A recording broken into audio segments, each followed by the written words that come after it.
books in philosophy and mythology. Today, she is presenting a topic, the Vedanta polemics in Purana interpretation, Advaita and Vishishtadvaita commentaries on Vishnu Purana. With great pleasure, let me introduce Professor Sucharita Adluri, and I request Dr. Sucharita to present her paper. Ma'am, please. Thank you, Dr. Shankar, for that kind introduction. Can I share my slides at this point or here? Yeah, you can share your slides.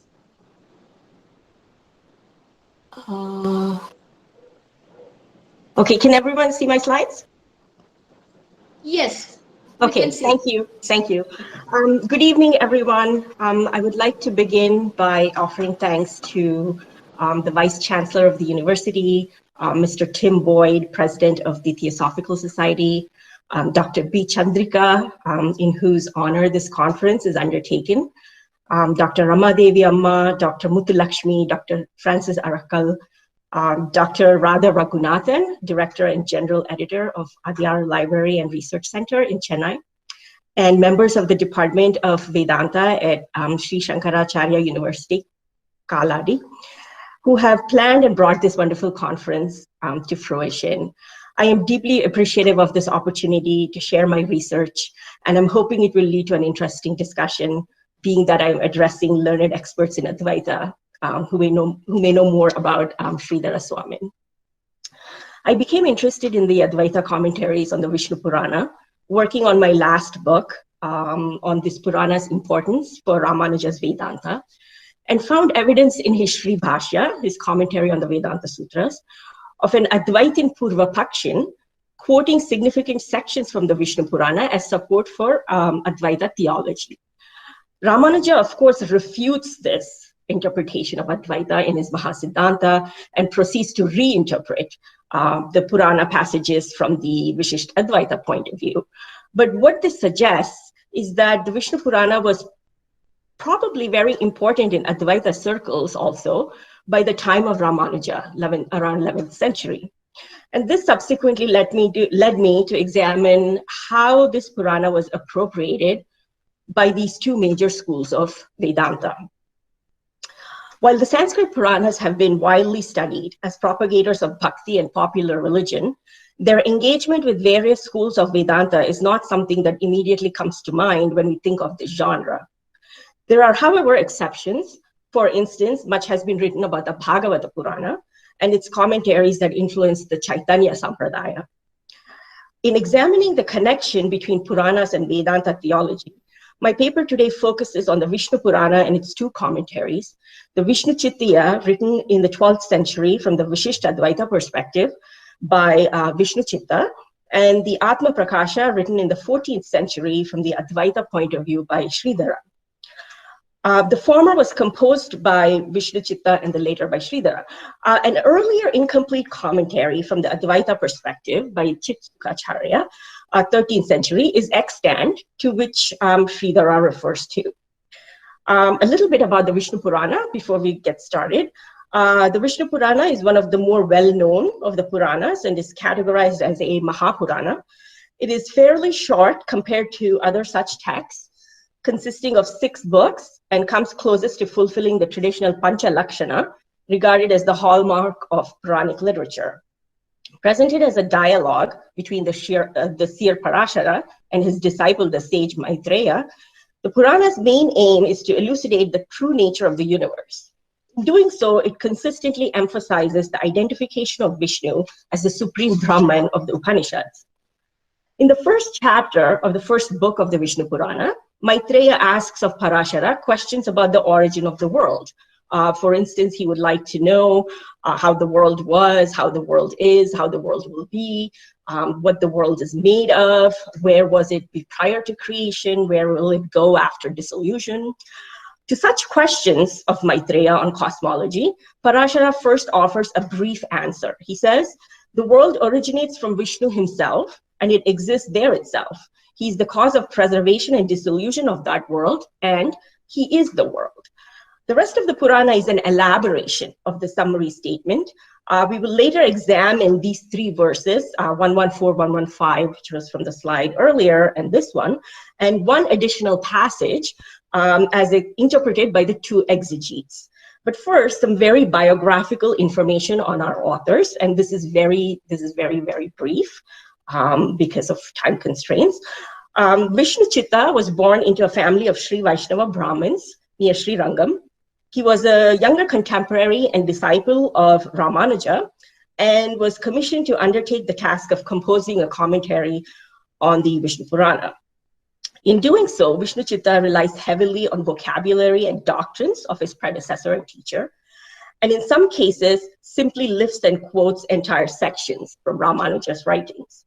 This is not surprising, as he was said to be well-versed in Vishishtadvaita philosophy, and was known to have delivered discourses on the Sri Bhashya, Ramanuja's commentary on the Vedanta Sutras. Sridhara, his place of birth is thought to be present-day Odisha. He was a resident and subsequently an abbot of a Sankarite monastery near Puri. He claims in his works that his teacher, he's a disciple of Paramananda, and there are three commentaries of his that are extant. The Subhodhini on the Bhagavad Gita, the Atma Prakasha on the Vishnu Purana, and the Bhavartha Deepika on the Bhagavata Purana. Now, a lot of information on Sridhara is available through the Chaitanya Sampradaya, as his commentary of the Bhagavata Purana reached canonical status in that tradition. There is some controversy surrounding his theology, as some scholars refer to him as a mild non-dualist, indicating that he was pretending to be an Advaitin to lure prospective converts to Vaishnava devotion. Others stress that since he utilizes dualist and non-dualist approaches in his works, he was not a legitimate Advaitin. This, however, need not concern us, since as far as the Atma Prakasha is concerned, Sridhara is unequivocally Advaitin. So both Vishnu Chitta and Sridhara use specific methodology and doctrines to read the Purana, and a preview of these is useful in allowing us to fully appreciate the differences in their interpretations. We will touch on these concepts in the briefest possible way, just enough to offer us the conceptual background to understand the comments of the exegetes. So the rest of the paper will follow this outline. We will begin with Vishnu Chitta's exegetical technique. There's two of them that we'll address, and then move on to Sridhara's concepts that he uses in his interpretation. And then in the last section, we'll look at two passages from the Vishnu Purana and compare how Sridhara approaches these passages and how Vishnu Chitta interprets them. There are two fundamental Vishishtadvaita concepts that Vishnu Chitta applies to interpret and unpack the Purana passages. The first is the nature of divine causality. This specifically concerns in what way Brahman or Vishnu is the cause. The second is the application of the rule of correlative predication to interpret the relationship between Brahman and the world. We begin with the issue of causality. Vishishtadvaitins subscribe to the doctrine of causality called Satkaryavada, which states that the effect in some form is present in the cause. But exactly how this immanent causality manifests as the effect. Your slides, participants are saying your slides are not moving. The slide is stuck. Oh, where is it stuck? I'm sorry, where is it stuck? The title page, Rita. Oh, it's in the title page? That's yes. Because now, I seem to be moving it. Okay, so, now you have come to material sources for the paper. Okay, all right. So then let me just go to the slide I'm on right now, which would be... you had finished Parashara says the world originates, and you went to Satkaryavada, causality. Right, so can you see the slide now with Satkaryavada? Satkaryavada. Yes. Yeah, okay. Now it is okay. Now it is okay. Now it's okay, all right. Thank you so much. Thanks for letting me know. So Vishishtadvaitins subscribe to the doctrine of causality called Satkaryavada, which states that the effect is present in the cause in some form. But exactly how this immanent causality manifests as the effect and its relationship to the cause is a point of contention. For Vishnu Chitta, Brahman, who is eternally differentiated into matter and individual selves, is the cause of creation as a whole. The causal state of Brahman, called the Brahmakarana Avastha, transforms into the affected state called the Brahmakarya Avastha, or creation. That is, causality is a characteristic aspect of Brahman's essential nature, the Brahma Swarupa Vishesha. Because of such a connection, creation is considered a vibhuti, or a glorious manifestation of Vishnu, which, along with causality as his Swarupa Vishesha, serves to refute the Advaita view of creation as only provisionally true and offers a more positive view on cosmological development. In one of the questions posed to Parashara, Maitreya specifically addresses this causality when he asks about the relationship of Vishnu to existence. 114, we've already come across it, so I will just read the commentary. Commenting on this passage, Vishnu Chitta says, because the essential nature of Brahman is understood by such scripture as that from which these beings are born, on which once born they live, into which they pass upon death, seek to perceive that is Brahman, which is the Taittiriya Upanishad 3.1. He says that very topic from the Upanishads is questioned here also.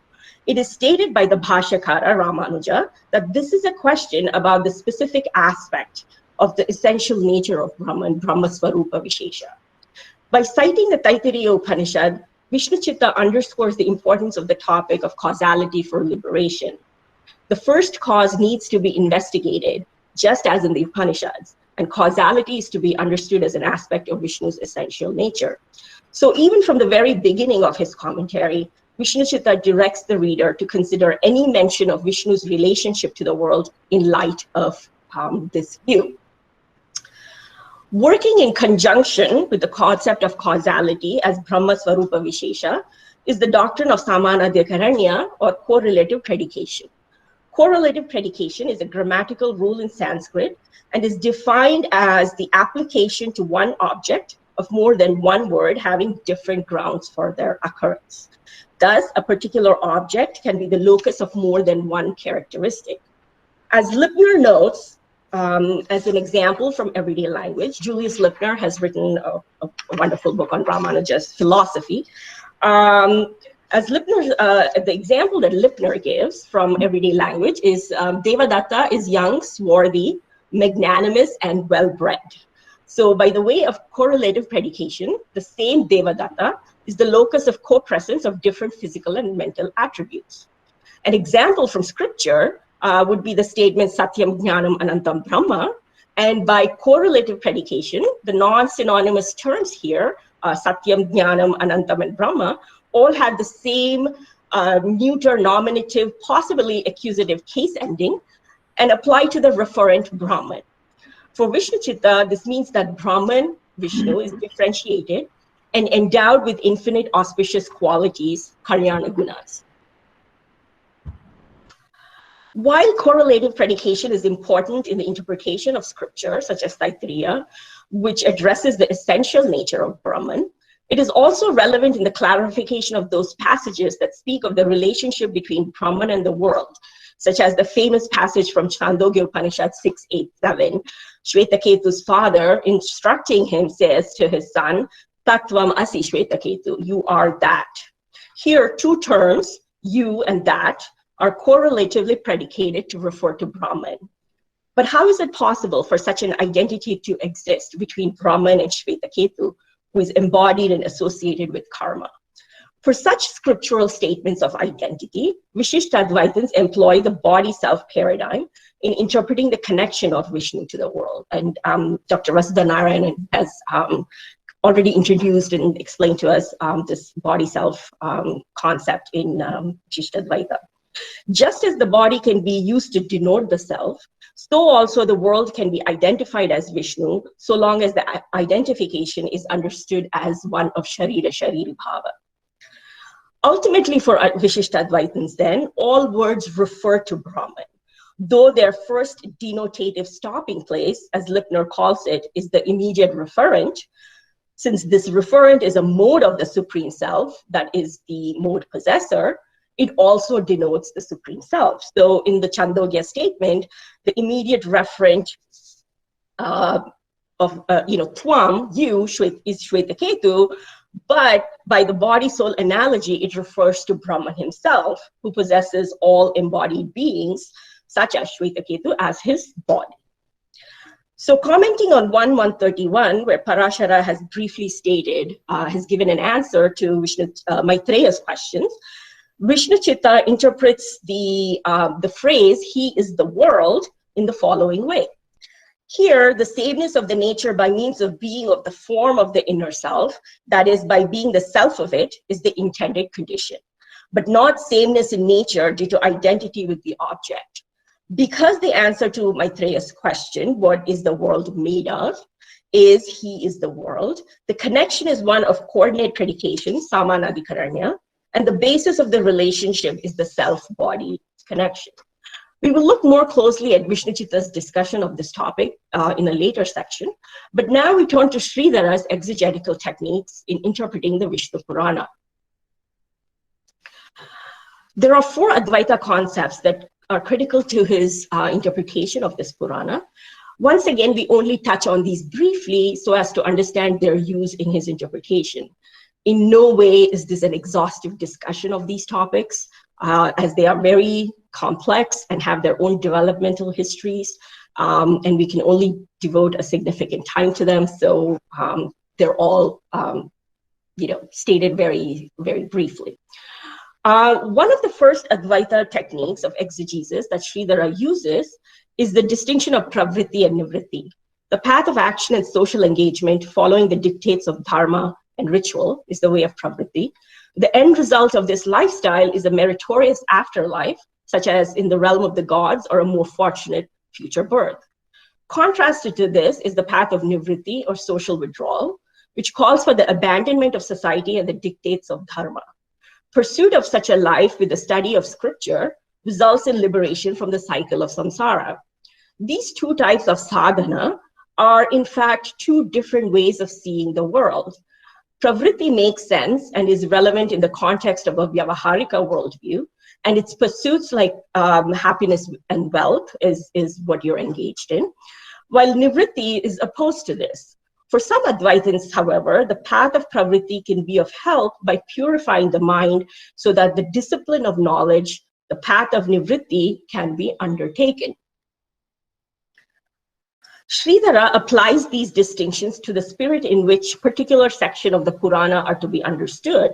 He says, the questions of the Purana, these are Maitreya's questions, as to the goal of pravritti are answered in the 22 chapters of the first book, meaning that the first 22 chapters of the first book of the Vishnu Purana, which concerns cosmology, history of various sargas, pratisargas, manvantaras, and so on, is information concerning the path of pravritti. Their relevance has to be understood in this context and not taken as the whole truth. If interpreted the right way, they may be useful for the ultimate goal of liberation. So he continues, Sridhara. And these compositions of sargas and pratisargas are useful by means of illuminating the true nature of the respective objects and casting out the false appearances of the respective objects.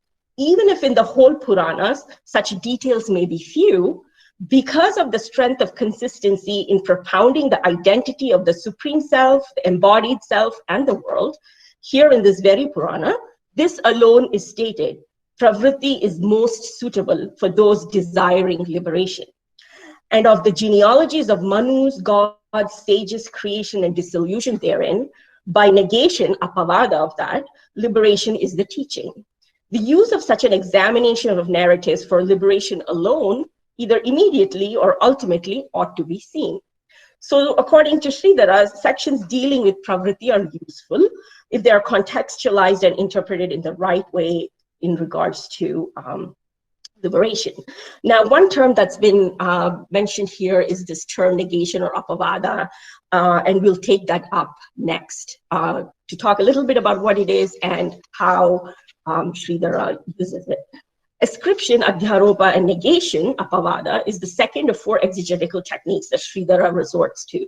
According to Advaita, scripture, like the Upanishads, functions to not simply describe Brahman as an object to be known, but instead they communicate a reality by putting an end to the various attributes that are superimposed on Brahman.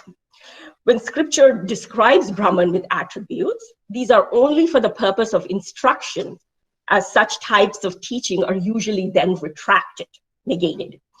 Sovereign Hurst, who's written on the methodology of Advaita, notes that, quote, through skillful questioning and progressively turning away from the world of means and ends, the world of attributes, and focusing attention on the self, the teacher directs the disciple towards a personal understanding and experience of non-duality by discarding misidentification with what is not self, end quote.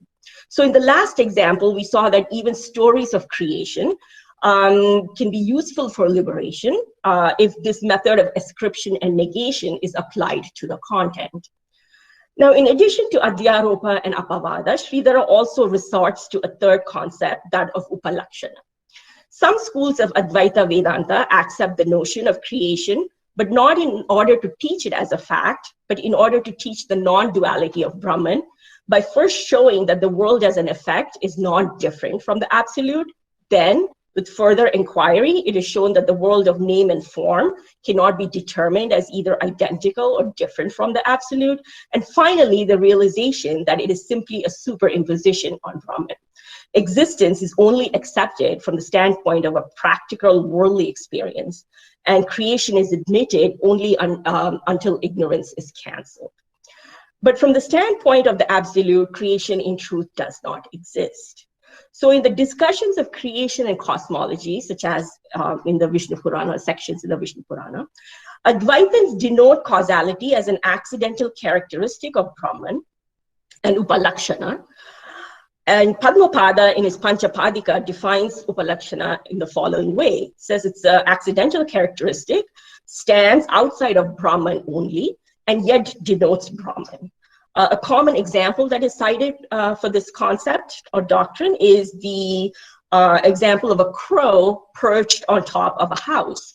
So this crow perched on top of the house serves to single out that particular house from other houses. However, it is not a permanent fixture of the house itself. The crow can fly away. It is not part of the very being of the house, which would make it a visheshana of the house, which is then said to be constitutive of the house, not indicative. Lastly, we come to the concept of adhyasa and adhisthana.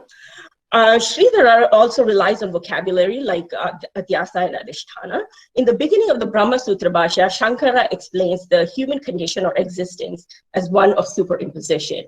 Through a series of everyday examples and then by analogy, he explains that the human condition is one of mutual superimposition, where the self and its attributes are superimposed on what is not self, and the attributes of the non-self are superimposed on the self.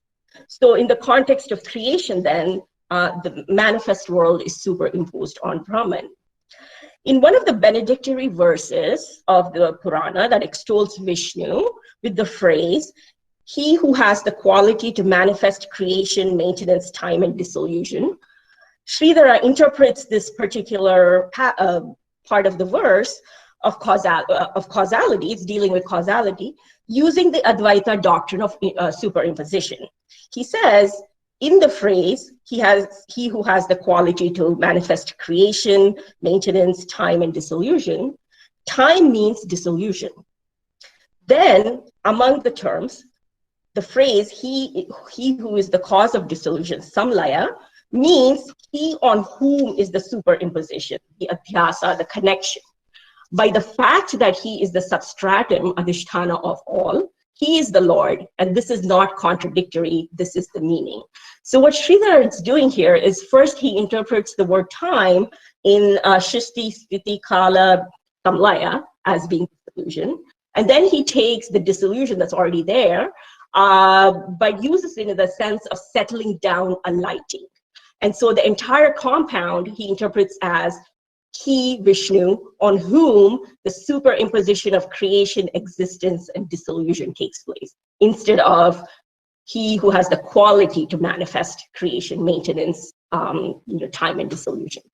So here, creation is simply a superimposition on the ground or substratum Brahman, referred to here as the Lord. Having surveyed some of the basic methods of exegesis for Vishnu Chitta and Sridhara, we can now compare their interpretations of a couple of Purana passages which illustrate the above-mentioned methodology. We examined 2 passages for each commentator. One caveat here is that due to the time restriction, it is not possible to present the entire commentary of each exegete on these passages. I only refer to sections of both commentaries that illustrate the direct differences between an Advaita and a Vishishtadvaita interpretation. We begin with Vishnu Chitta's interpretation first. We saw earlier that 1.131, Vishnu Purana 1.131, is Parashara's brief answer to Maitreya's questions on where the world comes from, what it's made of, so on and so forth. And we saw that Vishnu Chitta interprets the phrase, he is the world, using the body-self analogy. The identity suggested by this phrase is not substantial, rather it is akin to the identity that exists between the Sharira and Sharira. In addition to interpreting this phrase, he is the world, he also elaborates on the term Sakashad in the phrase Vishnu Sakashad Udbhutam. Regarding that, he says, Sakashad means appearance, visible appearance, knowledge. The meaning is that together with the visible appearance in the form of intention, Sankalpa Rupa Prakasha Sahita, stated in scripture such as the Aitareya Upanishad and the Chandogya Upanishad, the world originates from Vishnu.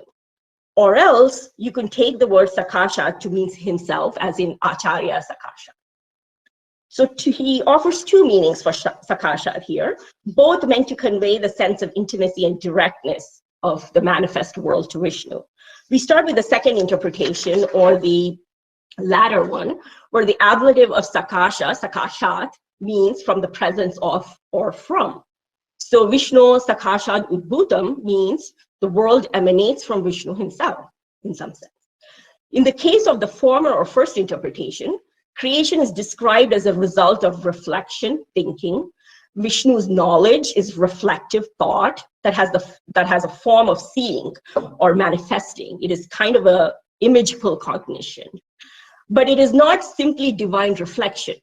Vishnu Chitta links this divine seeing the world into existence by connecting it to the concept of Sankalpa, or divine will. He says, Sankalpa Rupa Prakasha Sahita earlier. So Lipner notes that divine Sankalpa underscores the unnecessitatedness of creation. The Lord Sankalpa is free to create or not, and it is not subject to karma. So the creative act not only presupposes direct divine thought, that is a kind of seeing or manifesting, but it is also due to Vishnu's divine will. So in interpreting this phrase, the world arises from Vishnu himself, Vishnu Sakashat Udbhutam, Vishnu Chitta affirms causality as real and as a very consequential activity of the divine being. Now let's take a look at what Sridhara says about this particular phrase.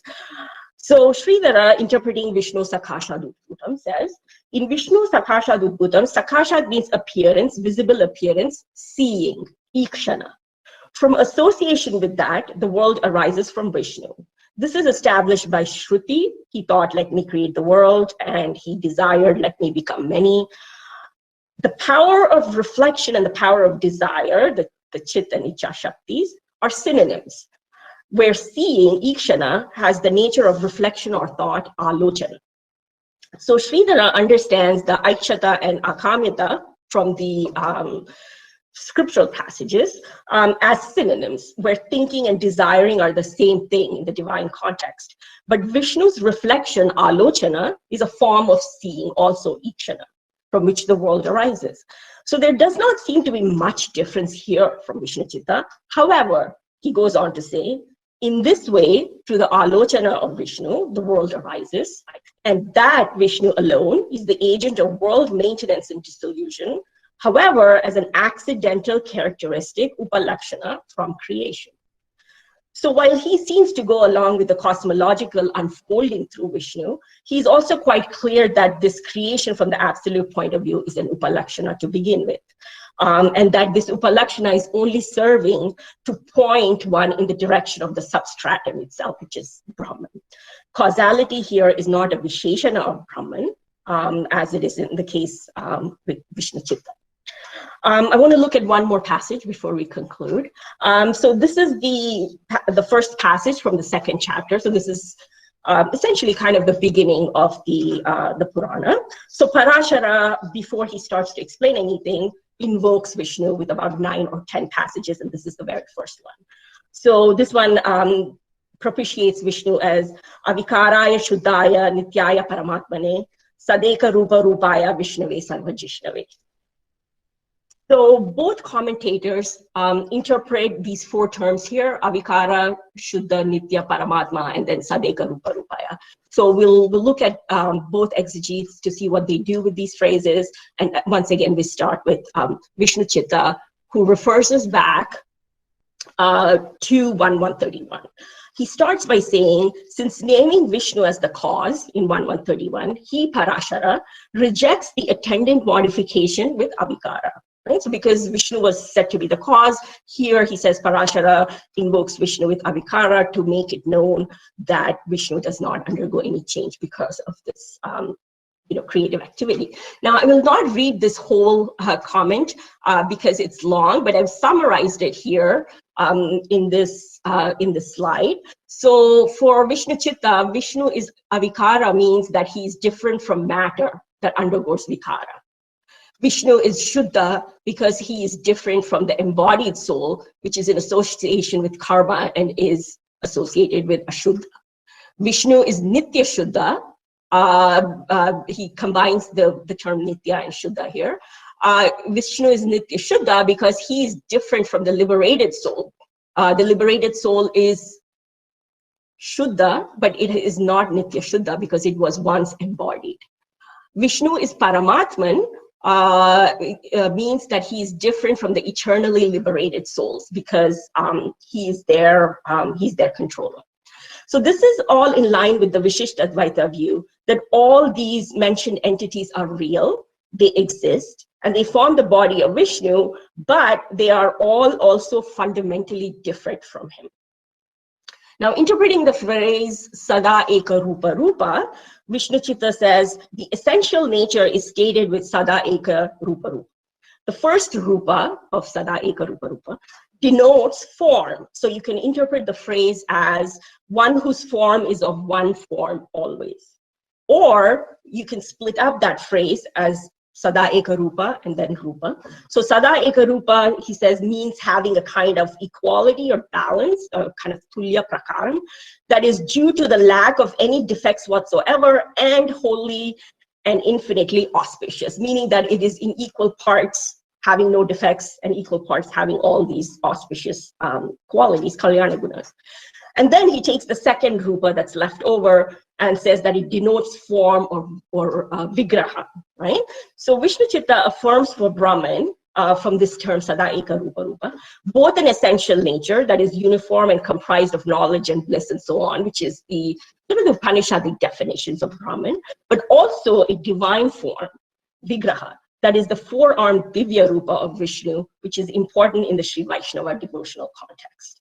So this is in contrast to the Advaita view of Brahman, which has no attributes whatsoever and is simply Jnapti Matra. Okay? Let's see what Sridhara does with interpretation of this. We're almost done. Sridhara's interpretation of the content of this passage is twofold. For his first interpretation, he says that this verse is paying homage to the essential nature of Vishnu with the form that is beyond the highest and the lowest. The term he uses is paravara para. So this is the form that is beyond even the nirguna and saguna forms. And to declare the goal of the Purana more fully, Parashara states 9 verses beginning with 1-1. According to Sridhara, Parashara begins by invoking Vishnu as Brahman, that is beyond the higher and lower forms. But then he switches back into a Vyavaharika view. So he mentions this form, but then he starts to talk about Vishnu as Ishwara, the supreme lord over existence and a being superior to all others.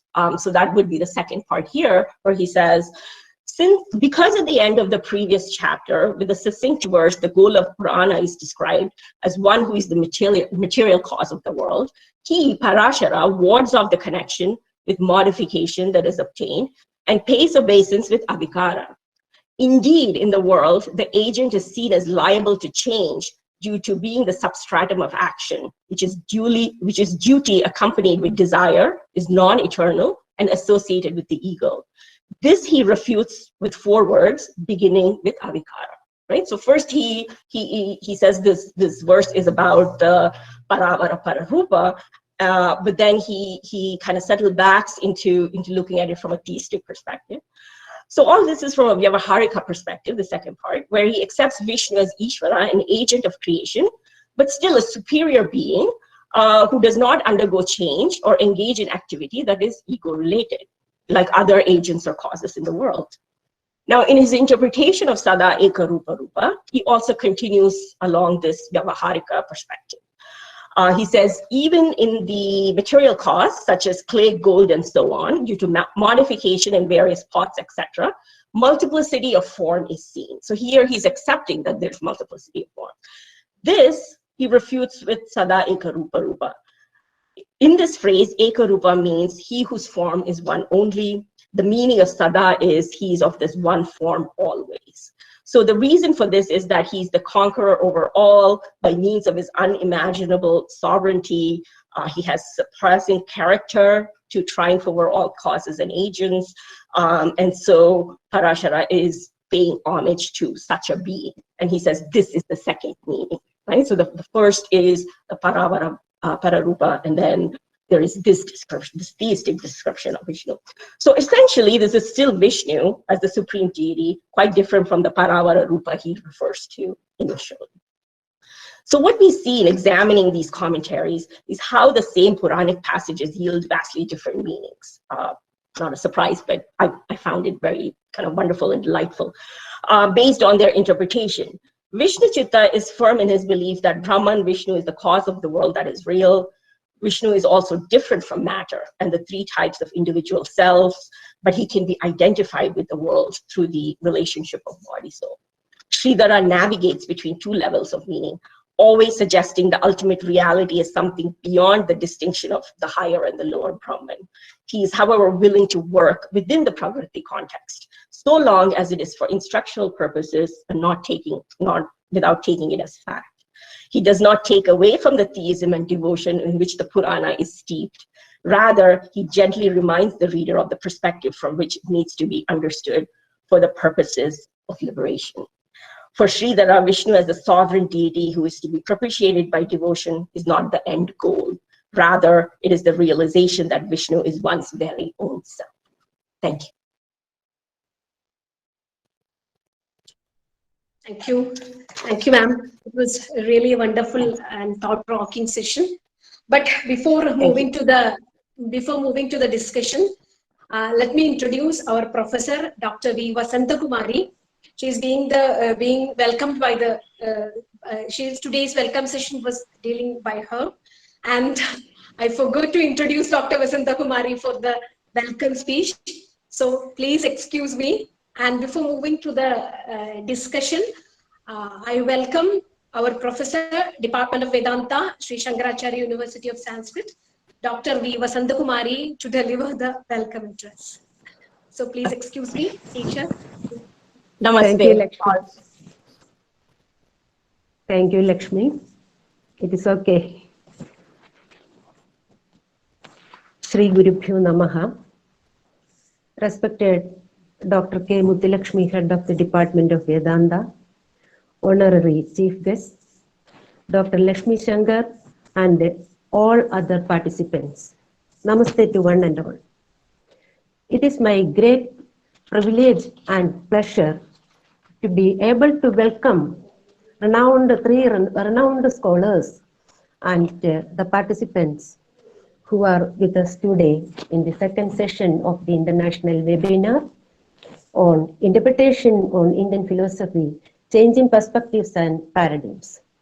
The two-day international webinar organized by the Department of Vedanta, Sri Sankaracharya University of Science Causality, in collaboration with Adayar Library and Research Center, with the retirement of Dr. B. Chandrika, former HOD and Dean of our department, and the most senior professor in our university, has been honored by the presence of 5 well-acclaimed scholars.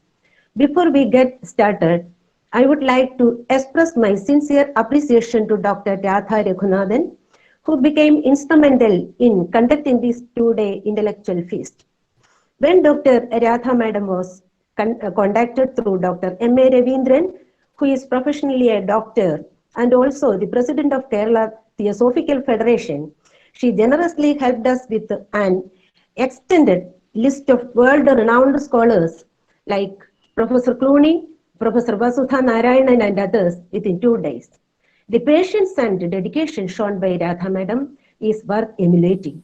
She coordinated everything so well that it just took the burden off the organizers. As mentioned by our HOD yesterday, I would also like to share our happiness since this international webinar organized by the Department of Vedanta is the first program conducted after signing an MOU between SSUS Kaladi and Adayar Library and Research Center. Possibly, it is this pandemic situation that helped us bring these eminent personalities together in a common platform. Being an international webinar, we might face technical glitches. However, we will endeavor to make this program a success. Then let me turn to the responsibility entrusted on me. Today, we are fortunate to have getting 3 eminent scholars, Dr. Sucharita Adluri, Dr. Sudhakshina Rangaswamy, and Dr. Radha Raghunathan to this session. First, Dr. Sucharita Adluri, as mentioned by Dr. Lakshmi Shankar, she is an associate professor of comparative literature in Cleveland State University. She holds a PhD in religious studies from the University of Pennsylvania. Her areas of research include Sanskrit commentarial traditions, Indian philosophy, and the social and religious history of devotional traditions of South India. Even though she is so young, I think that she is a Jnana Vruddha. Now she delivered a lecture on the topic Vedanta polemics in Purana interpretation, Advaita and Visishtadvaita commentaries on the Vishnu Purana. It is true. While studying the interpretative literature, we can realize the fact that even though there are certain divergence, conceptual divergence between Advaita and Visishtadvaita, a synthetic philosophical compromise can be seen not only in Vishnu Purana, but also in the Bhagavad Gita, our Itihasas, etc., which reveal the various knowledge systems of that era. On behalf of the Sri Sankaracharya University of Sanskrit and the Department of Vedanta, and also on behalf of Adayar Library and Research Center, I extend a hearty welcome to Dr. Sucharita Adluri. Welcome, ma. Then Dr. Sudhakshina Rangaswamy, a citizen of the USA, is a renowned scholar having excellent professional experience. She was the religion columnist and book review editor in The Hindu. She had the professional experience as UGC postdoctoral research associate in the University of Delhi and in Osmania University. She had teaching experience also in Anandacharya Indological Research Institute, Bombay. She has achieved many honors and awards. She was the country representative in the South Asian Regional Conference titled Religion in the Context of Promoting a Culture of Peace in Manila, Philippines.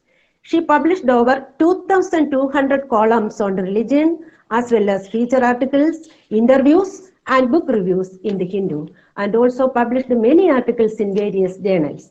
At present, she is a research associate, Department of Theology and Religious Studies, Villanova University. Today, she delivers a lecture on the topic Sri Aurobindo's Cosmopolitan Holistic Paradigm to Interpretation of the Bhagavad Gita. Aurobindo says, the newer interpretation on the Bhagavad Gita seeks to dynamize the more or less pietistic spirituality which held the ground in India of later ages to set a premium upon action, upon duty that is to be done in our workaday life, though with a spiritual intent and motive. Today, the significance of Aurobindo's interpretation on the Gita will be explained by Dr. Sudhakshana Rangaswamy on behalf of the Sri Sankaracharya University of Sanskrit and the Department of Vedanta, and also Adayar Library and Research Center. I extend a hearty welcome to Dr. Sudhakshana Rangaswamy. Welcome, Thank madam. you very much. Thank you very much. Then Dr. Radha Raghunathan, Director and Honoring Research Executive at Adayar Library and Research Center, and also the General Editor of the esteemed journal Brahmavidya. She is the author of many edited books and articles. Of her books, a critical edition and translation of Jnanankusham with 2 commentaries, Bellangonda Ramaraya Kavi's Vedanta Muttavali with introduction and notes published from Chinmaya International Foundation, Shodhasanstan, Veliyanad, Kerala, are great. Then a translation of Adi Shankara's Sadhana Panchakam with 2 commentaries in Sanskrit is also so relevant work for the researchers. Madam, I have great pleasure to inform you that Ramaraya Kavi's Vedanta Muktavali is selected as a research topic by a research scholar in our department under my guidance. It's a great pleasure and privilege to me, Dr. Thank you, ma'am. Today, Dr. Radha Raghunathan delivers a lecture on the topic, The 3 States Beyond Ishwara Turiya in Tattuvaraya's Shashivarna Bodham. It is an interesting topic because generally Vedantins are familiar with the 4 states of consciousness. Here, Tattvaraya explains 3 more states beyond Turiya Avastha. Then I hope that she will explain all these things beautifully. On behalf of the Sri Sankaracharya University of Sanskrit, the Department of Vedanta, and on behalf of myself, I extend a warm welcome to Dr. Radha Raghunathan. Welcome, madam. I am proud of welcoming Dr. Lakshmi Shankar, the moderator of this session, who is one among the gleaming stars of our alumni. She is a reputed academician in Kerala. At present, she is an assistant professor and HOD in the Department of Sanskrit, Sri Krishna College, Trichur, Kerala. Welcome, Lakshmi. Thank you. I welcome all the participants, faculty from various departments from other institutions, faculty from Sri Sankaracharya University, then my colleagues, my colleague Professor A.P. Francis, who extends vote of thanks to this session, then research scholars from various departments, PG students, and all other well-wishers who are with us to make this session a great success through serious interactions. I also wish our Chandrika teacher a retirement life filled with happiness, health, peace, and showers of blessings, and hope that teacher will be engaged in serious academic activities in future. God bless you, teacher. Once again, I welcome you all. Thank you. Thank you. I request Dr. Lakshmi Shankar to lead this session. Thank you. Thank you. Thank you, teacher, for that wonderful introduction. Thank you, Dr. Vasanta Kumari. And let us continue the discussion of Dr. Sucharita Atluri's paper. There is one question from Dr. Srinivasan Krishnamurthy, and it's regarding your slide 17. The question is, the talk between Maitreya and Parashara in the form of question in 22 chapters. Please give us a gist of those questions and answers. What are they? At least from one chapter. This question is from Srinivasan Krishnamurthy, and over to Dr. Sucharita Atluri. Okay. So the passages that I had the slide on, 114, 115, talk about how the world causality, what happens at dissolution, and those are very general. In the next passages, Maitreya starts to ask more specific questions like, where do the rivers come from, where do the oceans arise from, so on and so forth. But those two are kind of the general, they summarize the general content. Now, in the Vishnu Purana, with book 2, book 3, Parashara will start to talk about how creation comes into being at the time of dissolution, what Vishnu is doing, and how the Panchabhutas interact, the beginning of Mahat, and so on and so forth. So and then also in the first book, there are also the mythologies of Prahalada on devotion, the birth of Lakshmi from the churning of the ocean, and also the Dhruva Charitra, which is also another story of Vishnu devotion. So those first 22 chapters deal with those kind of issues. But then there's also information on the various types of Manus, and some family lineages, some important family lineages, so on and so forth. Thank you. Thank you, Dr. Sucharita. Thank you. I think the doubt is being cleared. And I think let's move to the second paper of the session. Is there any questions? And you can ask your questions in the chat box. Thank you. Thank you. So let's move to the second session. Thank you, Dr. Sucharita Adluri, for your inspiring words. It was really a nice session, scholarly presentation. Thank you. Thank you.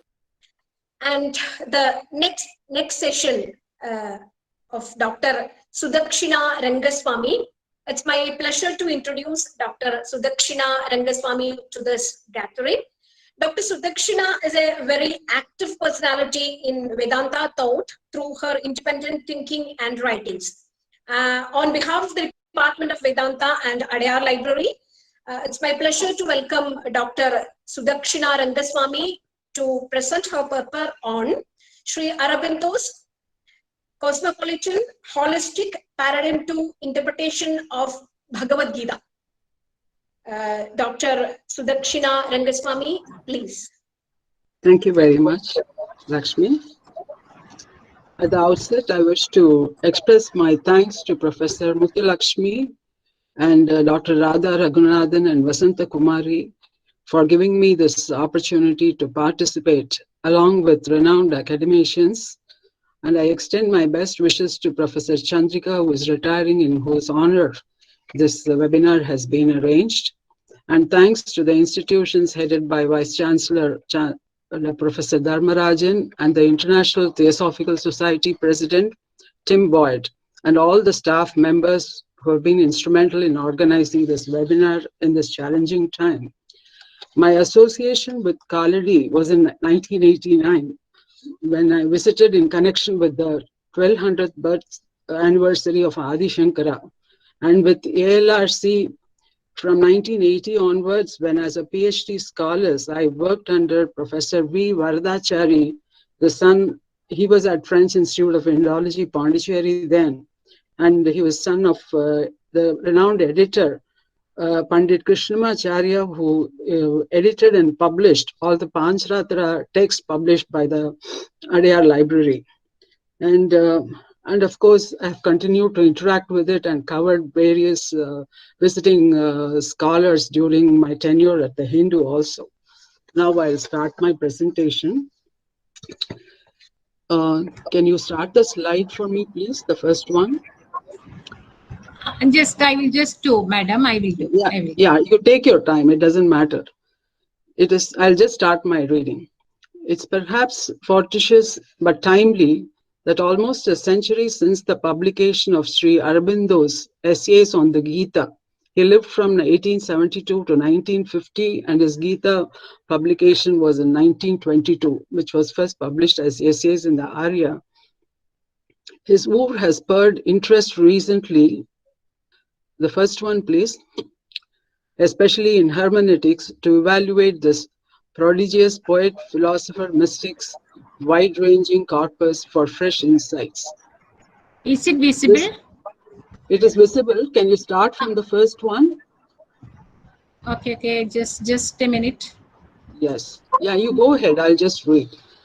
This study focuses on Sree. Okay. Yeah. Thank Yes. you. Okay. Thank you. Okay. Yes. Good. Then I will just Okay. tell you whenever you have to change it. Okay. Yeah. His work has spurred interest recently, especially in hermeneutics, to evaluate this prodigious poet, philosopher, mystics, wide-ranging corpus for fresh insights. The study focuses on Sri Aurobindo's interpretation of the Bhagavad Gita to evaluate its unique nature as it integrates the traditional and modern approaches which addresses the concept statement of this webinar. The objective here is to call out the imperatives that went into the making of what we term here as this cosmopolitan holistic paradigm, an integral approach to scriptural interpretation that seemed to have precautiously presaged some of the current global developments in Indian philosophy in general and in the interpretation of the Bhagavad Gita in particular. N.S.S. Raman has proposed it is time that in India, religious studies become independent of philosophy and draws attention to Mirza Eliot's proposition of total hermeneutics, which is integrative, because to quote Eliot, one notices a progressive loss of creativity and an accompanying loss of interpretive cultural synthesis in favor of fragmented analytical research. Eliot's observation needs to be addressed as it brings to the fore the need to distinguish Indian philosophy as a discipline because it tends to be studied as religion, and further, a rigid demarcation between philosophy and religion in Indian tradition is problematic. Though for purpose of study, a scriptural text needs to be investigated in both the areas independently. Further, Raman has stated that there were poor attempts to regard Gita as a holy text, which does not exist in Hinduism. Many Hindus like Sri Radhakrishnan and Sri Aurobindo have tried to correct that one-sided impression in the mind of the Europeans. Instead of studying Sri Aurobindo's essays here as just a corrective to this approach, we propose to analyze how the Gita, one of the Prasthanatraya texts, offered him the scope for employing a methodology for a unique philosophical paradigm. His essays is not in the style of the traditional Bhashya's verse-by-verse commentary. Instead, he progresses in a thematic manner with precise argumentation to develop the framework of his integral philosophy, a philosophy of synthesis that can be termed a cosmopolitan, holistic paradigm of reality. The objective is to cull out sections of his commentary and verses of the Gita that are basis of his integral philosophy. Second slide, please. This study is in two parts, hermeneutical paradigm and integration. Thank you. Part 1 analyzes his essay, The Interpretation of Scripture, to consider how he articulated his methodology. Thank you. Yes. No, you can take it to the third one. To appreciate his holistic hermeneutical approach, we substantiate how Aurobindo was singularly poised, the right thinker at the right time, to write his extensive works, both interpretative and original, in his cosmopolitan language of English, gaining currency in colonial India with the Oxbridge literati, imbibing and articulating the cross-cultural currents prevailing a century ago. Third slide, please. Part 2 pinpoints his commentarial passages from his essays, especially on the Bhagavad Gita, chapter 7, 18, 19, that are key to his synthesis of the various strands of its teachings, and then integrates them in the rest of the chapters 8 to 18 with his holistic philosophical paradigm to its grand finale, wherein the supreme word is Mahavakya, Rahasyam Uttamam, the teaching that is secret in the Gita, chapter 18, verses 65 and 66, the Charma Sloka, is hinted at but not elaborated upon according to him. Part 1, we consider hermeneutical paradigm, first methodology. An important source that gives insight into the Gita's preponderant influence on him during his formative years of study and writing is his autobiographical account and stories of jail life. There is a passage in his Uttar speech given in 1999 as soon as he came out from prison. He articulates a spiritual awakening embodying the Gita phrase Vasudeva Sarvam Miti that is central to the study. His intellectual preoccupation in it during that crucial year led to his abrupt turnaround from a writer espousing political activism to that of an enlightened thinker. Besides, his experience recorded meticulously in this resulted in the insight that led to the formulation of his hermeneutical paradigm. The crystallization of his Weltanschauung much before he started writing the Gita commentary underpins the transformative nature of scriptural texts, the cornerstone of his hermeneutical paradigm, encapsulating his insights into the Gita in the concluding section of this speech.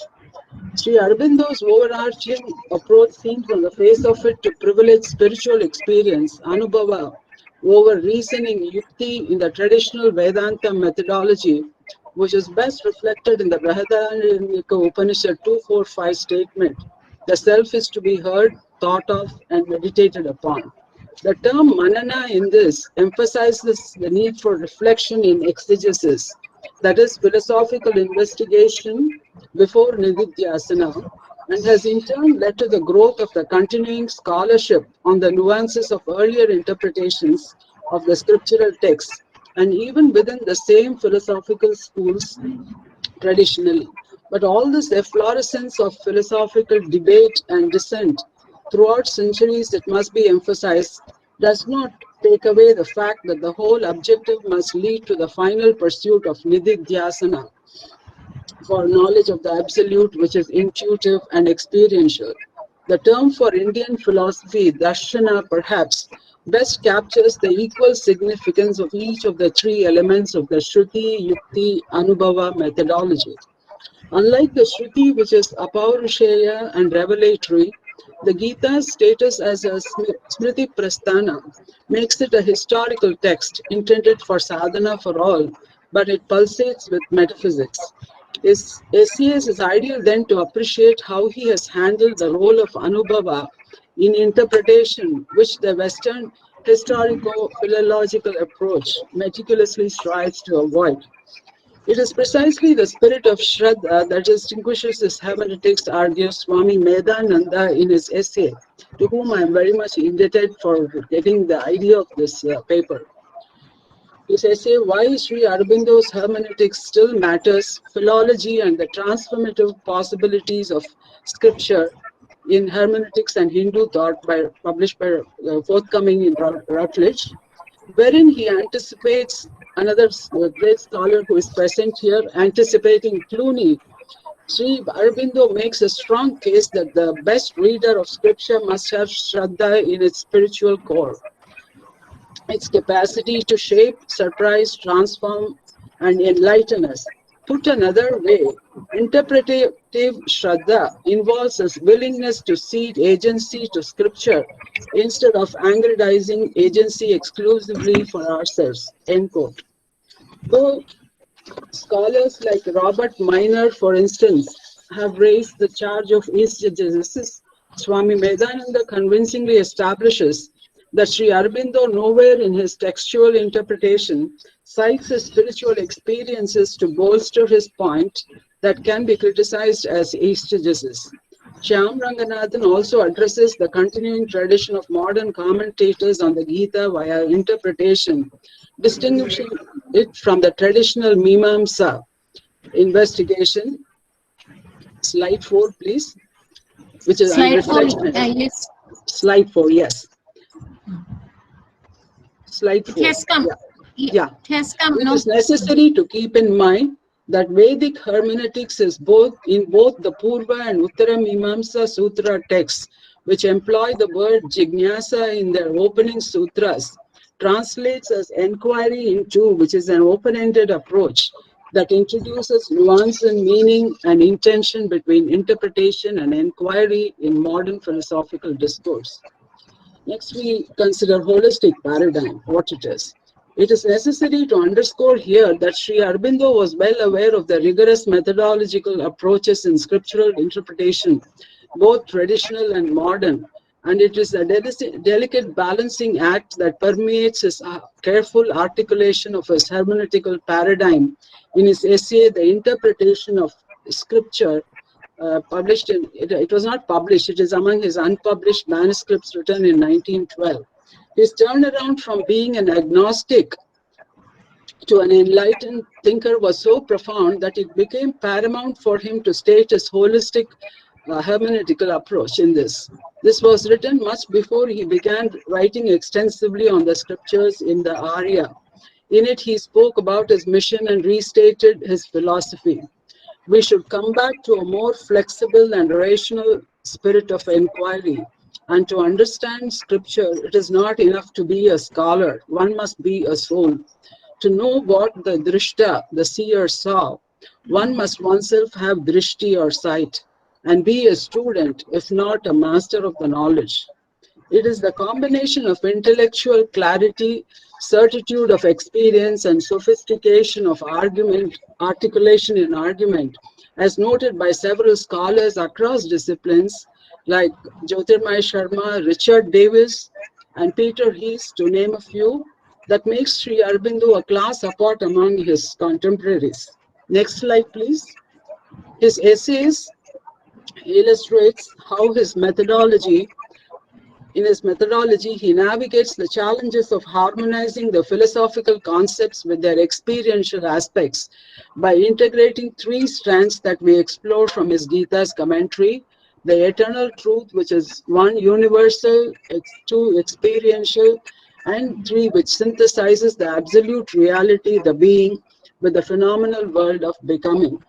His hermeneutical approach is palpable even on a cursory reading of his opening essay of the Gita, Our Demand and Need for the Gita, wherein, besides hinting at a universal truth, he also opens the door to a higher vision and a lived experience that is beyond the intellect. Further, of the scriptural texts of the Vedic tradition, it is the Gita that he pinpoints as the latest of the synthesis of the then prevailing philosophies and expressions of spiritual insights at the time of its composition that would at once appeal to all aspects of the human personality in its search for truth. And he concludes this essay on the synthesis that it teaches. Like the earlier spiritual synthesis of the Upanishads, this later synthesis of the Gita, at once spiritual and intellectual, avoids naturally every such rigid determination as would injure its universal comprehensiveness. The Gita is not a weapon for dialectical warfare. It is a gate opening on the whole world of spiritual truth and experience, and the view it gives us embraces all the provinces of that region. All this points to a very new, a very vast synthesis, a fresh and widely embracing harmonization of our gains is both an intellectual and a spiritual necessity of the future. But just as the past syntheses have taken those which preceded them from their starting point, so also must that of the future, to be on firm ground, proceed from what the great bodies of realized spiritual thought and experience in the past have given. Among them, he notes, the Gita takes the most important place. So we discern three overlapping themes: a universal truth, a higher vision that is experiential, and a holistic synthesis that run through this collection of essays as he interprets every chapter of the Gita. Now we take up why it is cosmopolitan and why I call it. It's because of confluence of perspectives. What makes Sri Aurobindo's opus noteworthy for the modern philosopher is the fact he was not only perfectly equipped to handle his project as an exceptional multilingual scholar who was adept in Western thought and classics and in the Hindu scriptures, but also well equipped to articulate them in rigorous poetic prose in English, the global idiom since the colonial period, with the newfound engagement of Western scholars creating an English cosmopolis. His literary corpus can be studied as a perfect exemplar of the shift seen from the rarefied presence of the Sanskrit cosmopolisis. That is, I refer to Sheldon Pollock's terminology here. That was the norm in the Indian philosophical tradition for centuries to a cosmopolitan language, English, that has brought in its yoke the challenges of translation and interpretation of scriptural texts without compromising their original intention and meaning. Many noted scholars for over a century have commented on this phenomenon of Indian philosophy in English, notes Raghurama Raju in his essay Modern Philosophy in India. He analyzes two extreme views reflecting the positive and the negative aspects of this shift, and notes that the positive outcome is very apparent in that it has enabled a global outreach to the area of Indian philosophy. But it also drew such strong comments about the compromise on the nativity of ideas from scholars like Dayakrishna, who is quoted by Bhushan and Garfield. Anybody writing in English is not an Indian philosopher. What the British produced was a strange species, a stranger in his own country. The Indian mind and sensibility and thinking during the colonial period was shaped by an alien civilization. This in turn prevented constructive exchanges between traditional and academic scholars that is essential to a robust development of Indian philosophy. Instead of dismissing this trend, we argue it will be constructive to gather the fruits of this confluence of ideas because the creative spurts of scholarship throughout history in the Indian philosophical tradition has always thrived on polemics by design. Besides, when the methodologies adopted by traditional and academic scholars are pitted against one another, Indian philosophy often falls to the domain of religion without acknowledgement of the limits to reason in the pursuit of the absolute in philosophy. It is with such criticisms in mind that Sri Aurobindo's writings must be studied, for he stands apart and cannot be embraced by either or dismissed as an outlier by both the sections. Slide number 6, please. The merit of Sri Aurobindo's cosmopolitan holistic hermeneutics, we suggest, must instead be assessed as a confluence of both the traditional and the academic perspectives prevailing during the early days of the 20th century, exactly a century ago, instead of comparing it with either of the traditional orthodox versus the Western methodologies, as he combined in himself the advantage of scholarship in both traditions besides being a yogi steeped in practice. He personified by sheer life circumstances a serious thinker whose mind was fertilized by the cross-cultural currents of his time. Sri Aurobindo's integral philosophy epitomizes the suggestions raised by Christian Causality in his essay Interpretations or Interventions, in which he suggests the need now for a cosmopolitan philosophy. If the study of Indian philosophy is to resist retreat into the familiar terrain of tradition and its scholastic proclivities, perhaps a confluence of perspectives rather than their comparison is more methodologically apt. Kosaru mentions Jitendranath Mohanty's reflections on this practice as a philosopher trained in both the Indian and Western traditions. Mohanty singles out the mutually enhancing value of thinking across cultural boundaries and the promise that such enterprise might one day usher a new kind of philosophy that is global in scope and outlook, a cosmopolitan philosophy. And I adopt Kosaru's terminology here. It is this confluence of cultures and traditions and the overarching reach of his compass that best defines Sri Aurobindo's methodology, which I term here cosmopolitan. It may appear that it is the traditional Vedanta Shruti Yukti Anubhava methodology that Sri Aurobindo is following, albeit in keeping with a more cosmopolitan idiom he had perforce embraced in his restatement of Hindu nationalism as Sanatana Dharma in his Uttarpura speech. But there is a greater, deeper significance to it, which is in keeping with his overall philosophy of integralism. In the very opening statement of his interpretation of scripture essay, he says categorically, every Swarupa is itself only a symbol of the one essential existence which can only be known by its symbols, because In its ultimate reality, it defies logic and exceeds perception. And he points to God, pointing to the certitude of experience expressed by him in a later essay that can vouch for his knowledge. Next slide, please.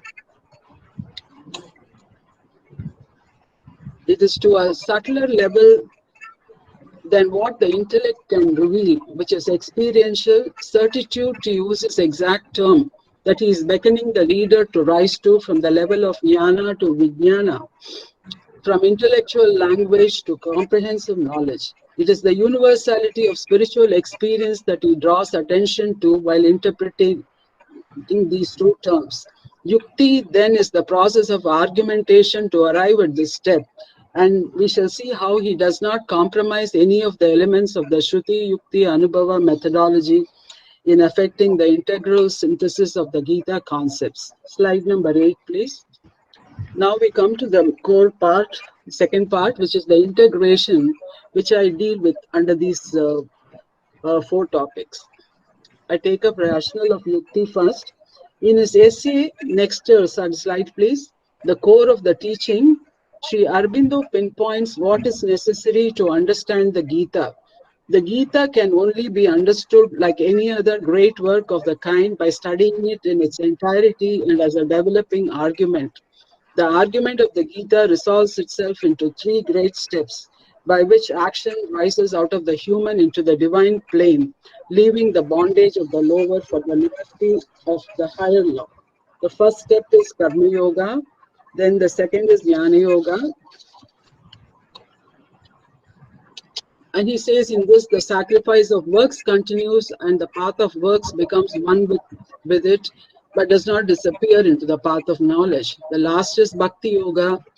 And here the knowledge is not subordinated, only raised, vitalized, fulfilled, and still the sacrifice of works continues. The double path becomes the triune way of knowledge, works, and devotion.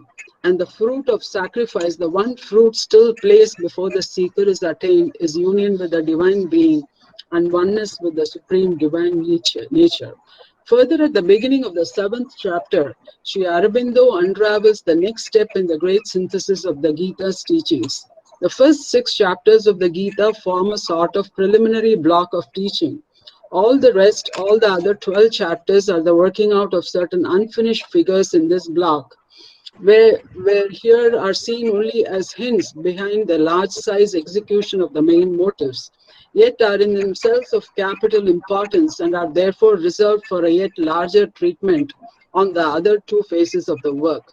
The 7th to 12th chapters lay down a large metaphysical statement of the nature of the divine being, and on that foundation closely relate and synthesize knowledge and devotion, just as the first part of the Gita related and synthesized works and knowledge.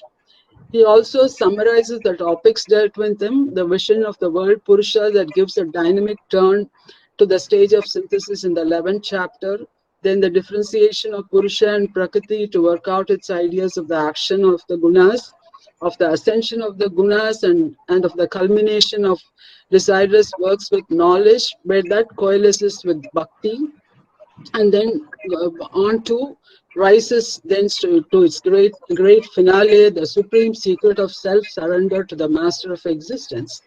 Next slide, please. What follows is this very illuminating preamble. This is slide number 9, no? I'm sorry. Is it 9? This is 10. This is 10. Yeah. Please keep the 9 1 minute. Yeah, one more paragraph is there. Important paragraph. Yeah, the second paragraph. What follows is this very illuminating preamble on the challenges to the intellectual exercise necessary to proceed further by a comparison of the Gita with the Upanishads to highlight their contrasting approaches. He asserts the Gita is not a treatise of metaphysical philosophy. In spite of the great mass of metaphysical ideas which arise incidentally in its pages, for here no metaphysical truth is brought out into expression for its own sake. It seeks the highest truth for the highest practical utility, not for intellectual or even spiritual satisfaction, but as the truth that saves and opens to us the passage from our present mortal imperfection to an immortal perfection. This assessment of the Gita is central to how he lays the metaphysical foundation of his integral philosophy on the following concept and seamlessly makes the transition from yukti to anubhava with his interpretation. Please come to the next one, 10th slide. Here he uses, yes, in his analysis, the 7th chapter gives a leading philosophical truth in the first 14 verses, and the following 16 verses an application of it, bhakti of an integral knowledge and integral self-giving, which is self-surrender, which the Gita now begins to develop. And for this integration, the crucial verses are Gita 7, 18 and 19. Commenting on them, Aurobindo describes the process in 3 steps, First, there is the self in whom it is the term Vasudeva Sarvam is very key and central to his development of this synthesis and integration. First, there is the self in whom all beings exist. Two, the spirit, the divine, has manifested itself as infinite self-extended being, self-existent, pure, not subject to time, but supporting time and space as figures of its consciousness. Then this third one, this indwelling state of the self, we have to realize, we have to see and ourselves to become in our consciousness the self in all existence. This is what is intended by the phrase Vasudeva Sarvam Miti. The Godhead is all that is more than the universe. The elaboration of the phrase Vasudeva Sarvam Miti succinctly embodies this insight, and towards this, the 7th chapter begins with the Lord's assertion as the first verse. The implication of that verse is that the divine being is all Vasudeva Sarvam, and therefore, if he is known integrally in all his powers and principles, then all is known. He further states, thus by spiritual, he makes an essential difference between jnana, in interpreting jnana and vijnana, which is very important. He interprets jnana as essential knowledge and vijnana as comprehensive knowledge, and this is vital to his integral philosophy. I mean, he says vijnana is rare and difficult to attain in Bhagavad Gita verse 7.3. He further states that by spiritual development, devotion becomes one with knowledge. This is the God lover who has the knowledge, Jnani Bhakta. These verses thus point to Vijnana, comprehensive knowledge, the integrative insight leading to the final teaching of the Gita, which is Atma Samarpana. Slide 11, please. It is incredibly significant that Sri Aurobindo, slide 11, please. Has come note 11. Yes, 11 thank you. Thank you. Yes, thank you. It is incredibly significant that Sri Aurobindo considers the final teaching of the Gita, its Mahavakya, encapsulated in the Charama Sloka and the preceding verses leading to it as paradigmatic of his integration of its teachings. What the supreme word of the Gita is, its Mahavakya, we have not to seek. For the Gita itself declares in its last utterance the crowning note of the great Dayasapam. Slide 11. Abandoning all laws of conduct, seek refuge in me alone. The next one. Aurobindo translates the phrase Sarvadharman Paridhyaja as laws of conduct in the context of describing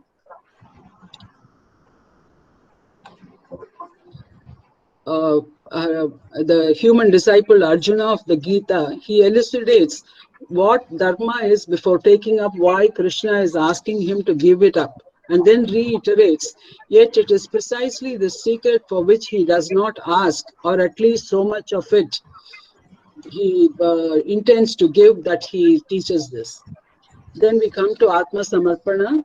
In Sri Aurobindo's all-encompassing hermeneutics, the Gita's final teaching, Guhyatamam, is the supreme word and the most secret thing of all, the spirit of Godhead, an infinite free from all dharmas. And though he conducts the world according to fixed laws and leads man through his dharmas, yet the spirit of Godhead transcends all these things And if we too can cast away and all dependence on dharma, surrender ourselves to this free and eternal spirit, and taking care only to keep ourselves absolutely and exclusively open to Him, then this is the way offered to the chosen of the Spirit. And here, self-surrender is, to encapsulate, is then, to put it simply, becoming an instrument to the Supreme Divine so that the agency is transferred totally. More importantly, he stresses here that this supreme power is immanent in every individual and that Vasudeva Sarvamiti accomplishes the end. He further explains the process of self-surrender to drive home the difficulty of the human ego and the mental and intellectual vacillations to let go of all that is explained, ingrained in its personality. By repetition of the phrase Sarvadharman Parityajya, 5 to 6 times in running to about 2-3 pages. I don't want to quote all that, but this is the 5 essential things, he elaborates are, it is manova kayam, basically the mental, the intellectual and your action, and then the ananda, the lesser joys and sorrows to the higher ananda. And then he finally says, with this final revelation, the secret of self-surrender, the teaching is complete. And the effect of this inner transformation is now up to the divine, Vibhuti, to divinize the human life, the human conscious spirit for the works of the liberated soul, Muktasya Karma, which is, for him, integral liberation. Next slide, please, slide number 13. Integral liberation is a two-way process, human endeavor through self-surrender, actuating the divine descent into play in the liberated individual, and the life in the spirit commences. He also describes the state of integral liberation. It is living in the vast eternity of the spirit. But Sri Aurobindo's integral yoga, I want to add, elaborated in his independent works, go beyond the Gita teaching of liberation to further spiritual evolution into higher planes of consciousness and manifestation of the supramental truth consciousness as the complete transformation of earthly life.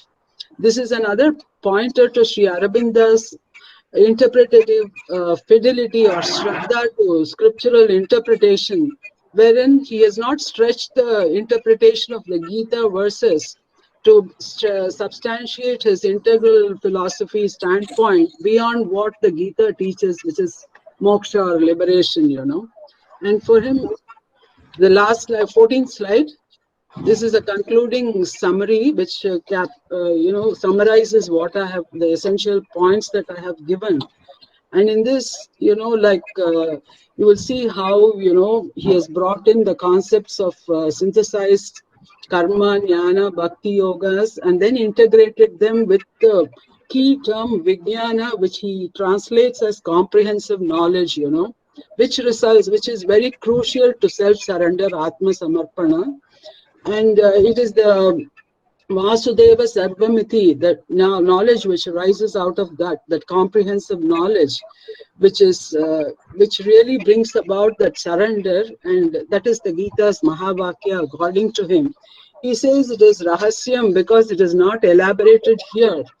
And he according to him, I read in another context that his integral yoga is developed on the basis of another another Veda killer, which is lost now, It differs very much from Patanjali's yoga and the yoga of Vedanta, which we are more familiar with. But but Gita has had an immense influence on his thinking and writing, and he started his entire writing career with the Gita, Bhagavad Gita. So it was central to his spiritual awakening. But you can see that, when you read his essays, which are just in plain, simple English, that nowhere does he refer to any of his experiences or his own original philosophical ideas, the evolutionary part of it. He doesn't read that into the Gita commentary. Thank you very much. The last slide, these are the three crucial verses I have pinpointed, Bahunam Janmanamante in the Vasudeva Sarvamiti and Sarvadharman Parityajya. And this is, of course, a Savitri, he was constant. He was writing the Savitri till the end of his life. And the words in it really capture the essence of this, the spirit shall look out through matter's gaze, and matter shall reveal the spirit's face. Thank you so much. Thank you, Dr. Sudakshina. Shall I stop sharing? I'm stopping sharing, no? Yes, thank you. Okay. Yeah, okay. thank you. Sorry, I didn't tell you. Okay. Thank you. It was really a scholarly presentation. I'm sorry I was quite fast because, I had, as I told Radha, like I had almost, thought of, as I wrote it, it just grew, you need an hour at least to really do justice to this. But I think it's good enough for a thesis or a, work on its own. But it gave me an opportunity to read Aurobindo. I'm not an Aurobindo scholar. My field is Visishta Advaita, particularly Pancharatra. But Aurobindo, like my stint with Aurobindo was during my years at French Institute of Pondicherry, reading the Pancharatra Agamas, So that's how, but I'm familiar with little bit with his this thing. Thank you. Thank you. And your slides are self-explanatory. And we are also fortunate to hear Sri Aurobindo from you, madam.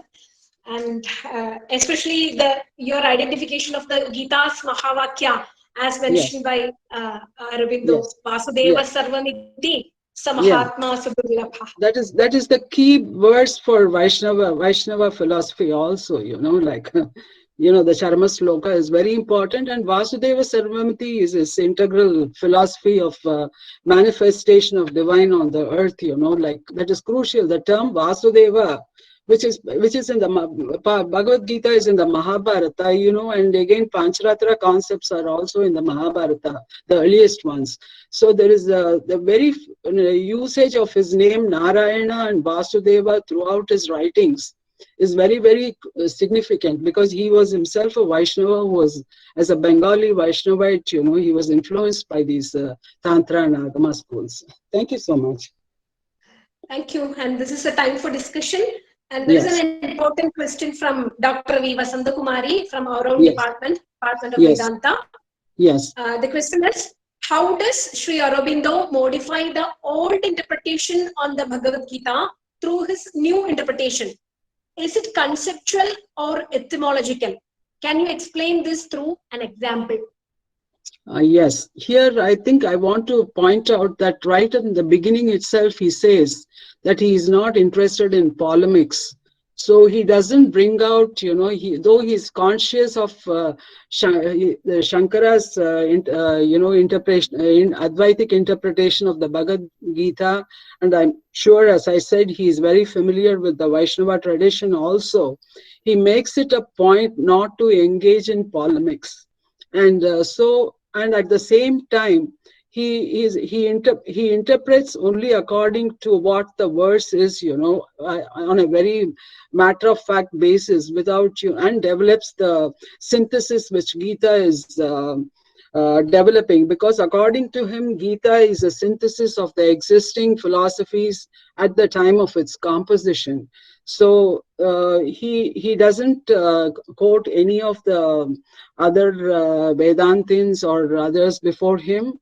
His is a very original way of interpretation, which should be read for its own merit, And though he is very, very much abreast with both the Western Indological and the Indian traditional approaches to interpretation.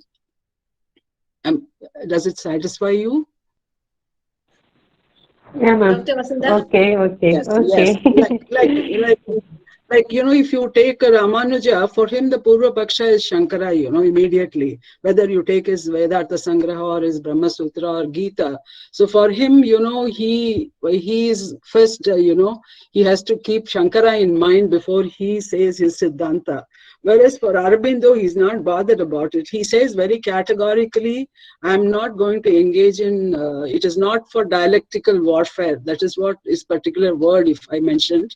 This Gita, he says, scriptures are not for dialectical warfare, that would be probably only the reserve for privilege of academicians to, bother about all that, or an acharya who wants to establish a new philosophical idea. But to Aurobindo, he says he wants to approach, with Shraddha for its spiritual core, but the interpretive insight is always to be the fidelity to what the text says, that is his broader vision. One more question to you, Dr. Sudakshinaji. Yes, that is from Sree Srinivasanji. How Yes. can we cast away all dharmas? Because dharma itself protects the person, that dharmo rakshati rakshitaha. Yes, that he elaborates a lot, because that is Arjuna's dilemma also.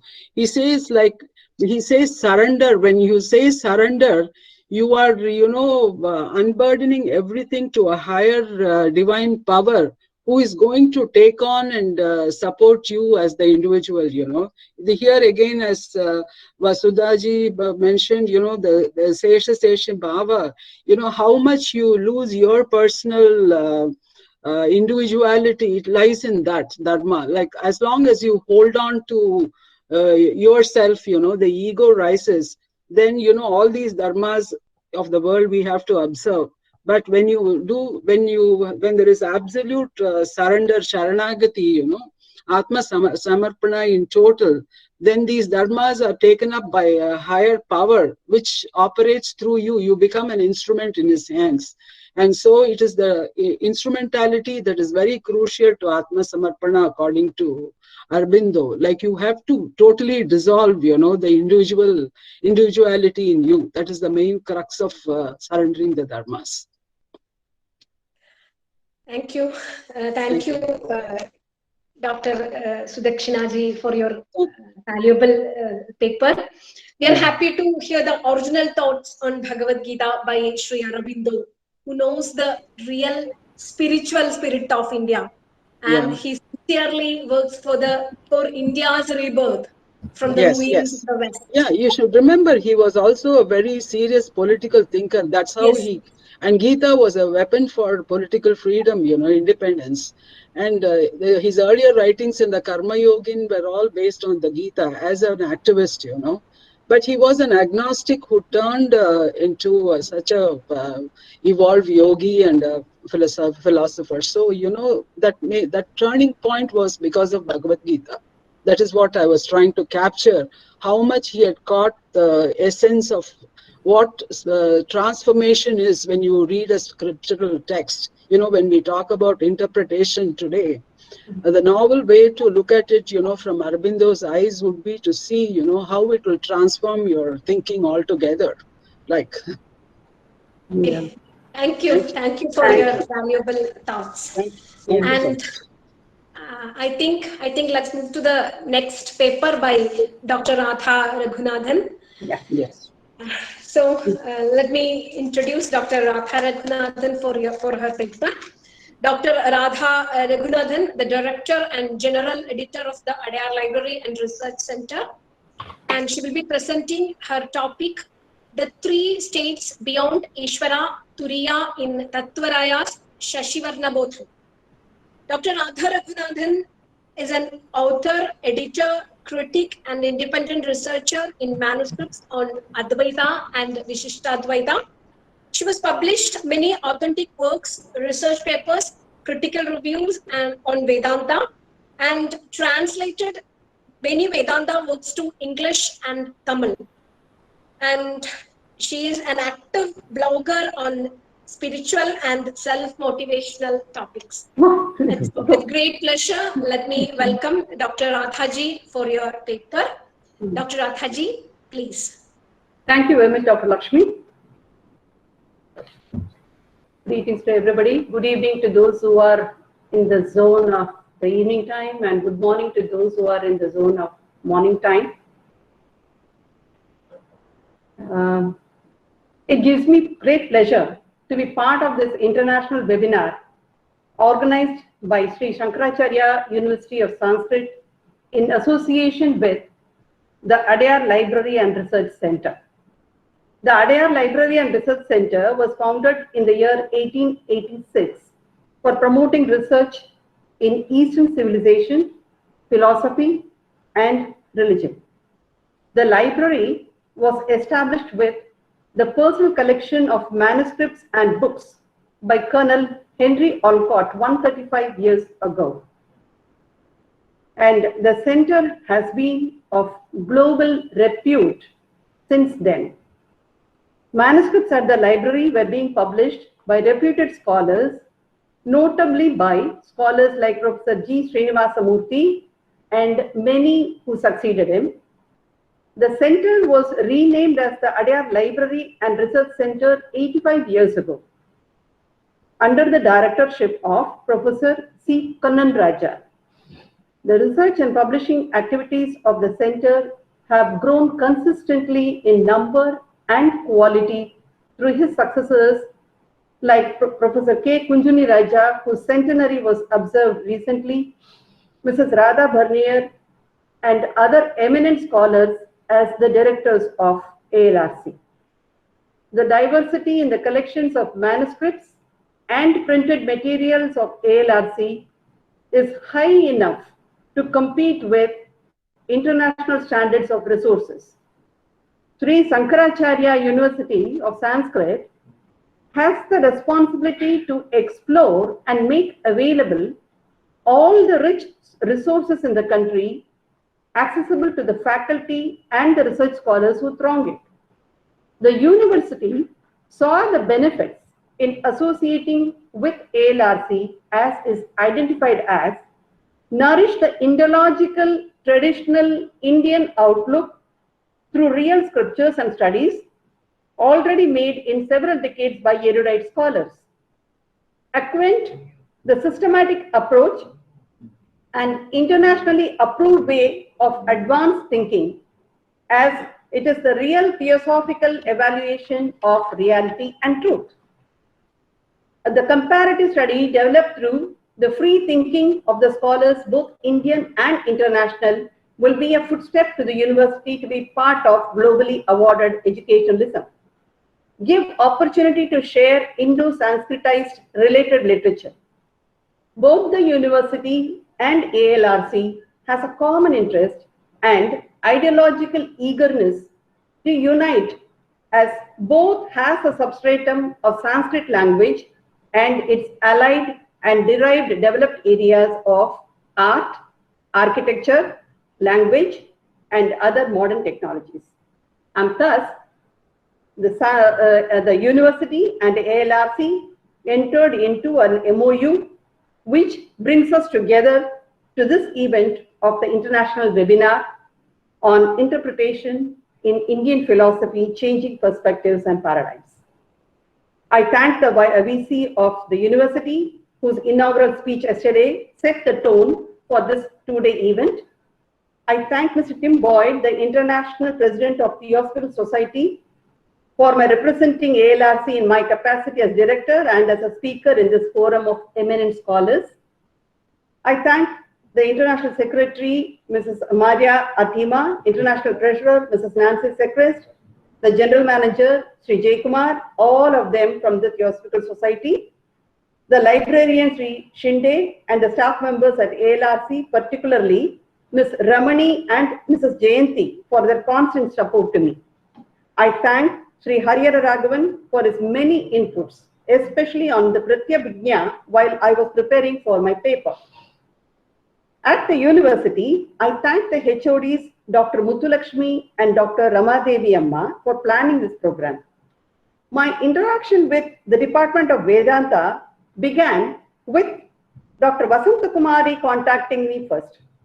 Since then, I have been able to develop a good working relationship with her and thereafter with Dr. Muthulakshmi also.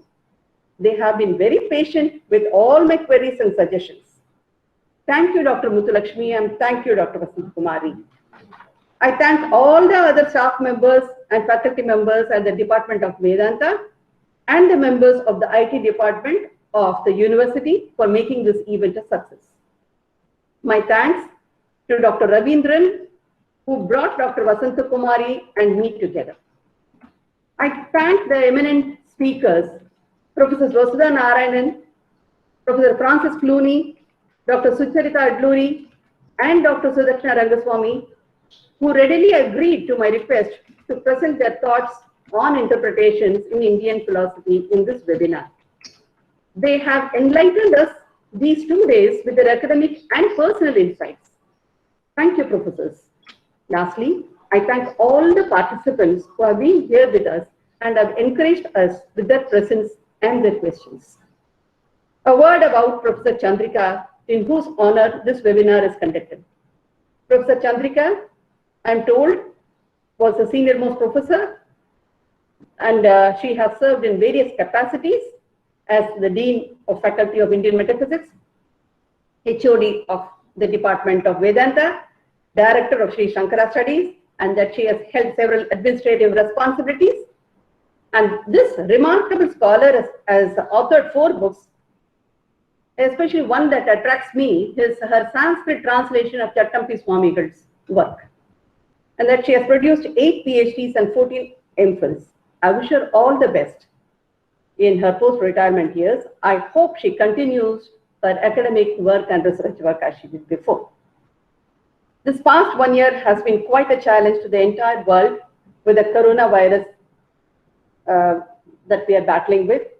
To those who have been affected, especially those who lost their near and dear ones, I offer my deep felt condolences, and I pray that we come out of this unhappy situation soon. To all, let us all remain safe, patient, and united in our overcoming this unwelcome pandemic. Thank you. Now to my presentation, please. I'm turning my presentation on. Thank you. My paper will be the 3 states beyond Ishwara Turiya in Tattvarayar's Sasivarna Bodham. What do we understand by the term Turiya? Can you hear me? What do we understand by the term Turiya? It is well known that we go through 3 states of experience: the waking, dreaming, and deep sleep, the Jagrat, Swapna, and Sushupti. The Vedas, Agamas, and the related texts speak of a higher transcending these 3 states. That higher and transcendental state is generally termed the 4th, literally Chaturtha or Turiya. In fact, both these words are derived from the same stem Chatur, meaning 4. In Chaturtha, the suffix tha, denoting the English suffix of th, is added to Chatur. Just as in English we add th to 4 and that becomes 4, so too in Sanskrit we had this suffix tha to Chatur, and that Chaturtha gives the meaning of 4th. In another way, we add the eth suffix to Chatur. When we add the eth suffix, the cha is dropped, and therefore the final takara is also dropped, and we are left with the word Turiya. So both mean the same, except that the derivations are slightly different. In the waking state, the individual self experiences the gross external world through its gross body and sense organs. In the dreaming state, the same individual experiences the subtle internal world, that is a dream world, through its subtle body and the mind. In deep sleep, the sense organs and the mind are withdrawn, and the individual is with bliss and ignorance. And this is also known as the causal body. It is ignorant about the external world, ignorant of the internal world, and it is ignorant about itself. That it was ignorant about everything and was blissful in deep sleep is known to it only upon waking. That bliss and awareness which remains in all the states is denoted by the term Chaturtha or Turiya. It is the witness consciousness, Sakshi Chaitanya, the metaphysical self, which is distinct from the empirical self. and it is the pure bliss in which all distinctions and differences are annulled. Some thinkers even speak of the state of this Sakshi Chaitanya as Turiya and the state of pure bliss as Turiyatita, the state of consciousness transcending the Turiya state. The individual self is considered the microcosmic being. The creator sustainer of the entire universe called Ishwara is the macrocosmic being. The same four states of waking, dream, sleep and Turiya are applicable to Ishwara also, but in a different degree and a different form. According to Advaita Vedanta, these differences are basically due to the differences in the adjuncts, the upadhis of the jiva and of the Ishwara. However, the fourth state, Turiya, is the same in both. Different Upanishads use different names like Brahman, Shiva, Narayana and so on to denote this ultimate reality called Turiya. Mandukya Upanishad Mantra 7 is the earliest among the Upanishads to explain what is Brahman. The mantra is Nanta Pragyam, Na Bahish Pragyam, No Veta Pragyam. I'll, instead of reading the mantra, I'll give the translation, I'll read out the translation. The fourth, that is Turiya, is thought of as that which is not conscious of the internal world, Nanta Pragyam, nor conscious of the external world, Na Bahish Pragyam, nor conscious of both the worlds, No Veta Pragyam, not dense with consciousness, Na Pragyanaganam, nor simple consciousness, Na Pragyam, nor unconsciousness, Na Pragyam, which is unseen, Adrishtam, which is actionless, Avyavaharyam, which is incomprehensible, Agrahyam, which is uninferable, which is unthinkable, which is indescribable, whose proof consists in the identity of the self in all the states in which all phenomena come to a cessation, and which is unchanging, auspicious and non-dual. Shantam, Shivam, Advaitam. That is the self that is known. This is what is the Mandukya Upanishad Mantra 7 says. And the Mandukya Upanishad as well as Gaudapada's Karikas, they present the correspondence between these states, different states mentioned in Mantra 7, and the three syllables followed by the silence in Omkara. My paper is based on Taturaya's Shashivanna Bodham. In Tamil, it is written as Shashivanna Bodham because we don't have equivalent syllables as in Sanskrit for the four pronunciations of each varga. However, I prefer speaking in pronouncing a Shashivanna Bodham because it is easily relatable by all. In the work, the author describes altogether 12 states. 4 states beginning with the waking state of the jiva, which is called the jiva jagrat, up to its 4th state known as the jiva turiya. Again, 4 states in the case of Ishwara, beginning with the jagrat, that is Ishwara jagrat, and finally ending in Ishwara turiya. And where he takes the Ishwara turiya as the first level of those final 4 states after understanding Mahavakya Aham Brahmasmi. It's a peculiar portion in the text where the author equates Jiva Turiya with Ishwara Jagrat. And then he will bring in Ishwara Jagrat, end it at Ishwara Turiya and say that Jiva Turiya and Ishwara Turiya are one and the same and they are the meaning of the Asipada. And thereafter, when later on we would see that the disciple, when he has to recount his Brahmanubhava, he will go beyond these 4 states of Ishwara Turiya and he would go up, make that Ishwara Turiya as Brahma Jagrata and go up and go up to, when he comes to Brahma Turiya, he will say it is indescribable. Let me, before I proceed, I wish to examine these final 4 levels beyond this Ishwara Turiya in the text. And before I proceed, I shall give a brief introduction about the author and the text. Sakurai was the pioneer of Vedanta literature in Tamil. Tamil Vedanta and Tamil literature in general owes Tattvarayan for his vast range of works, both in number and literary style. He was hailed as Ubaya Kavi due to his erudition in both Sanskrit and Tamil. He has employed all the literary styles in Tamil, like Vendva, Kalipa, etc. The beauty is he has written about more than 30 works. Whatever work he wrote, he had employed a different genre and different style of poetry.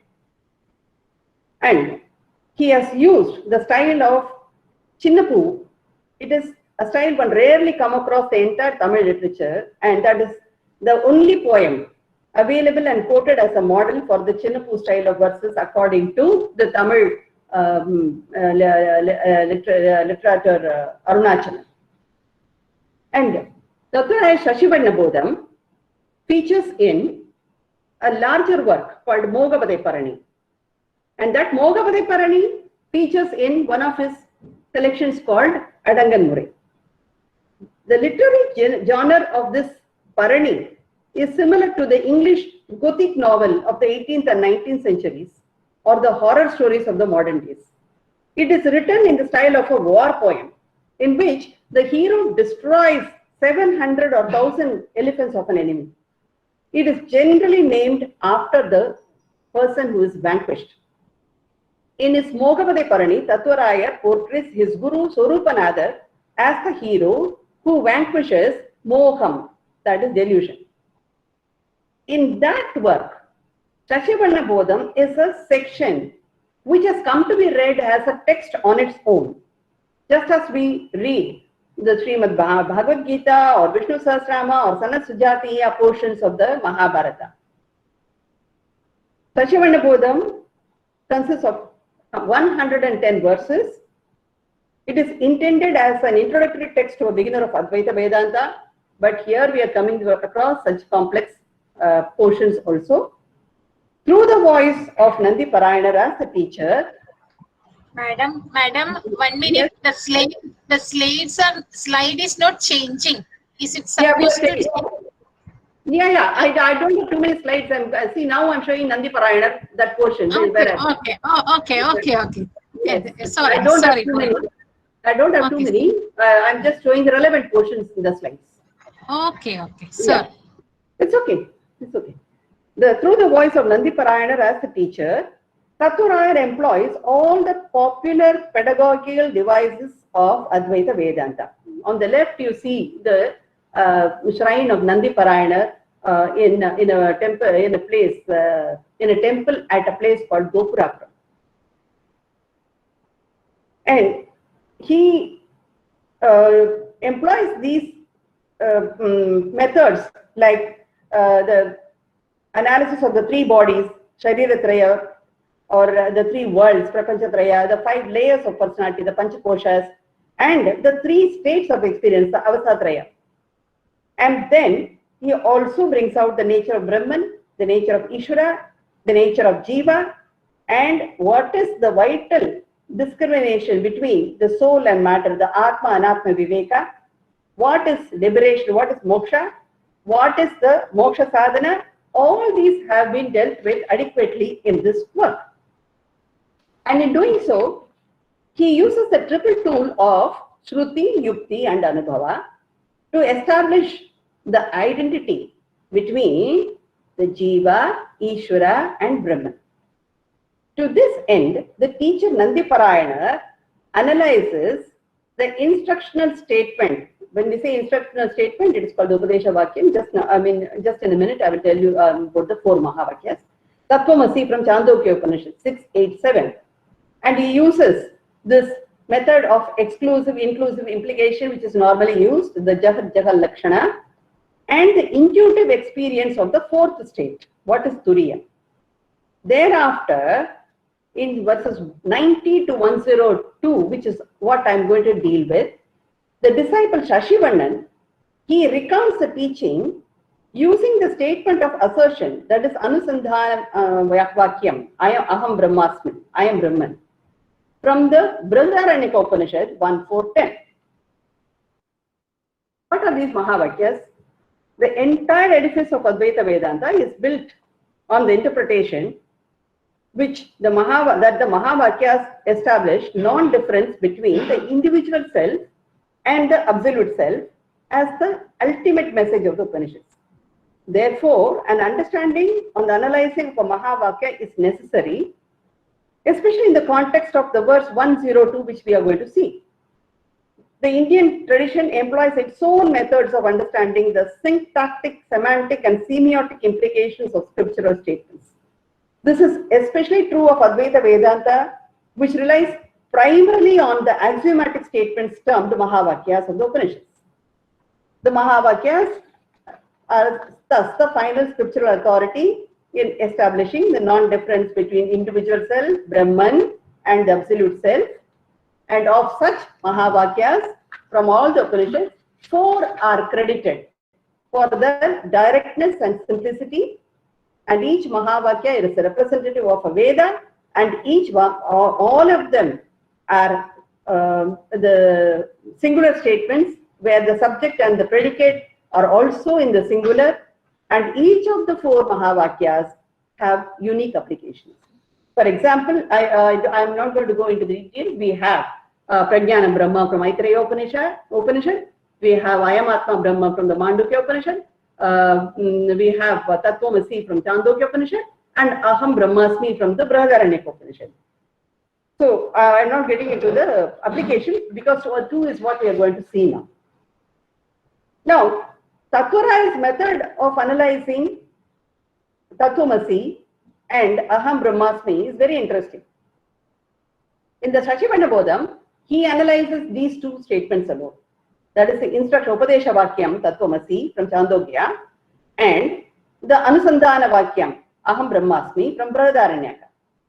And what he does is, he employs the states of experience, the Avasthatraya Vichara, to analyze these 2 Mahavakyas. And that is what makes it extremely interesting. In the garb of Nandi Parayana, the teacher, Tattvarayan analyzes Tattvamasi through 8 states of experience. He presents 3 experiential states in the case of Jiva, that is the waking, dream, and sleep, and the 4th state as the state of knowledge beyond the 3 states.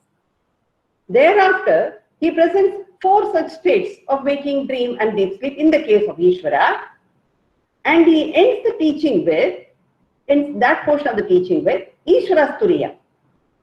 Generally, we come across 4 states in Jiva and in Ishwara as parallels. And finally find that Jiva's Turiya and Ishwara's Turiya are equated as identical, and that identity is the meaning of the word Asi of Tattvamasi. And that identity denotes Brahman or Atman as you or I. In the case of Tattvamasi, it is said that you are the Brahman. In the case of Aham Brahmasmi, we understand that Brahman is I. But what is interesting in and about Shashivarna Bodham is that after recounting the teaching in the same sequence of those 8 states as was taught, Tattvarayan speaks of 3 states, rather levels, beyond that Ishwara Turiya in 3 verses, that is in verses 98 to 100. Through the voice of the disciple Shashivarnan, Tattvarayan seems to be the only Advaitin to elaborate this post-Turiya realization in 3 higher levels. Later Upanishads like the Uttara Nrisimha Tapani Upanishad, Tripad Vibhuti Mahanarayana Upanishad, Tejo Bindu Upanishad, Narada Parivrajaka Upanishad, and so on, they speak of 4 degrees in each of the 3 experiences and also 4 degrees in Turiya. Upanishad Brahma Yogin, who is much later to Tattvarayan, and the commentator of 108 Upanishads. He draws from such later Upanishads and he interprets 16 such parts in the case of Mandukya Upanishad Mantra 7 also, which we saw earlier. As a result, what happens? Turiya of Mandukya Upanishad is to be understood as the same as Turiya of Uttara Narasimha Tapani Upanishad and so on. Similarly, he divides the syllables of Omkara also, each syllable also into 4 parts. And he talks about and the final silence also into 4 parts, and he equates them correspondingly. So we see this in Uttara Narasimha Tapani Upanishad 110 to 112, how it differentiates between the 3 experiential states, Turiya and Turiya as follows. It says these 3 states of waking, dreaming and sleeping are akin to deep sleep. They are as dreams and they are only illusory. For this Atman is the one indivisible essence of consciousness.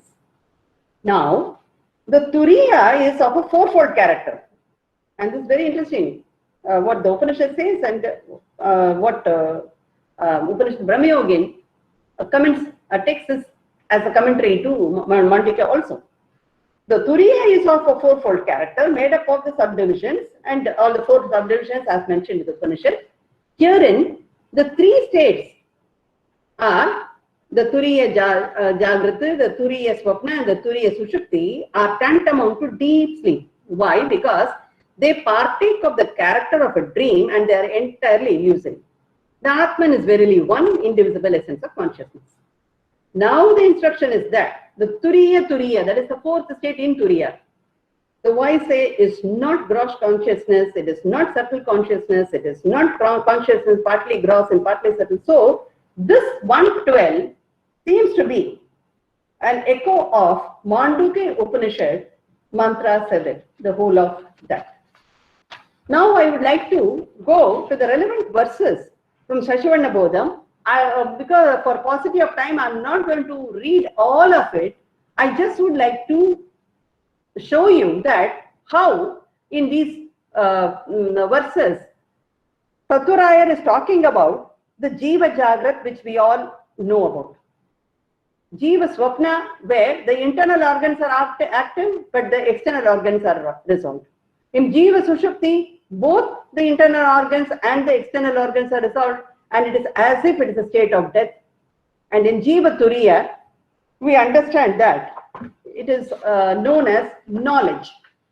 Because why it is called knowledge? Because it is aware of that dark, deep sleep state.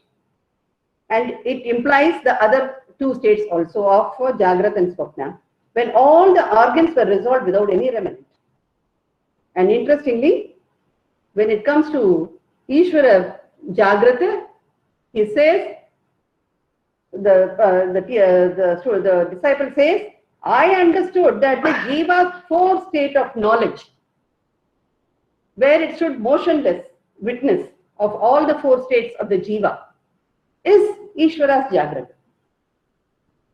So what it actually says is, it remains as a silent witness of the other 3 states.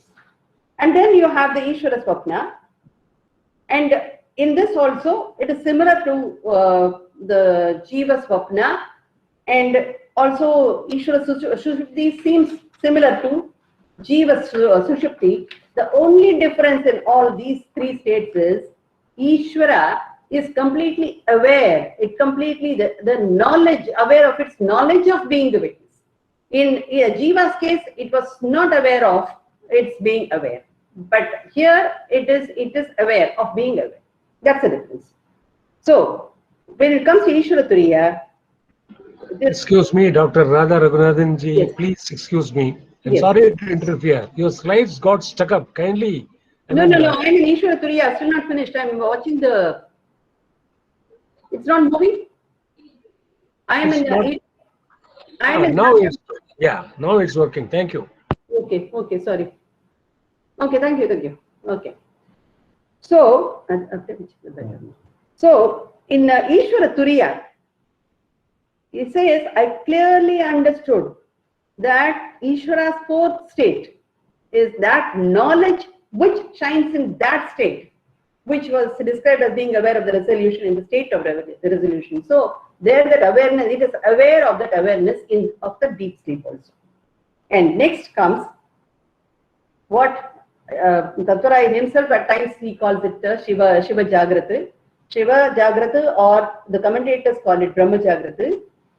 There the student, the disciple says, I concluded that the fourth state of that Ishvara, which is known as God, is the meaning of this auspicious term Asi in Tattvamasi. In other words, what he is saying is, this Ishvara Turiya is Jiva Jagrata.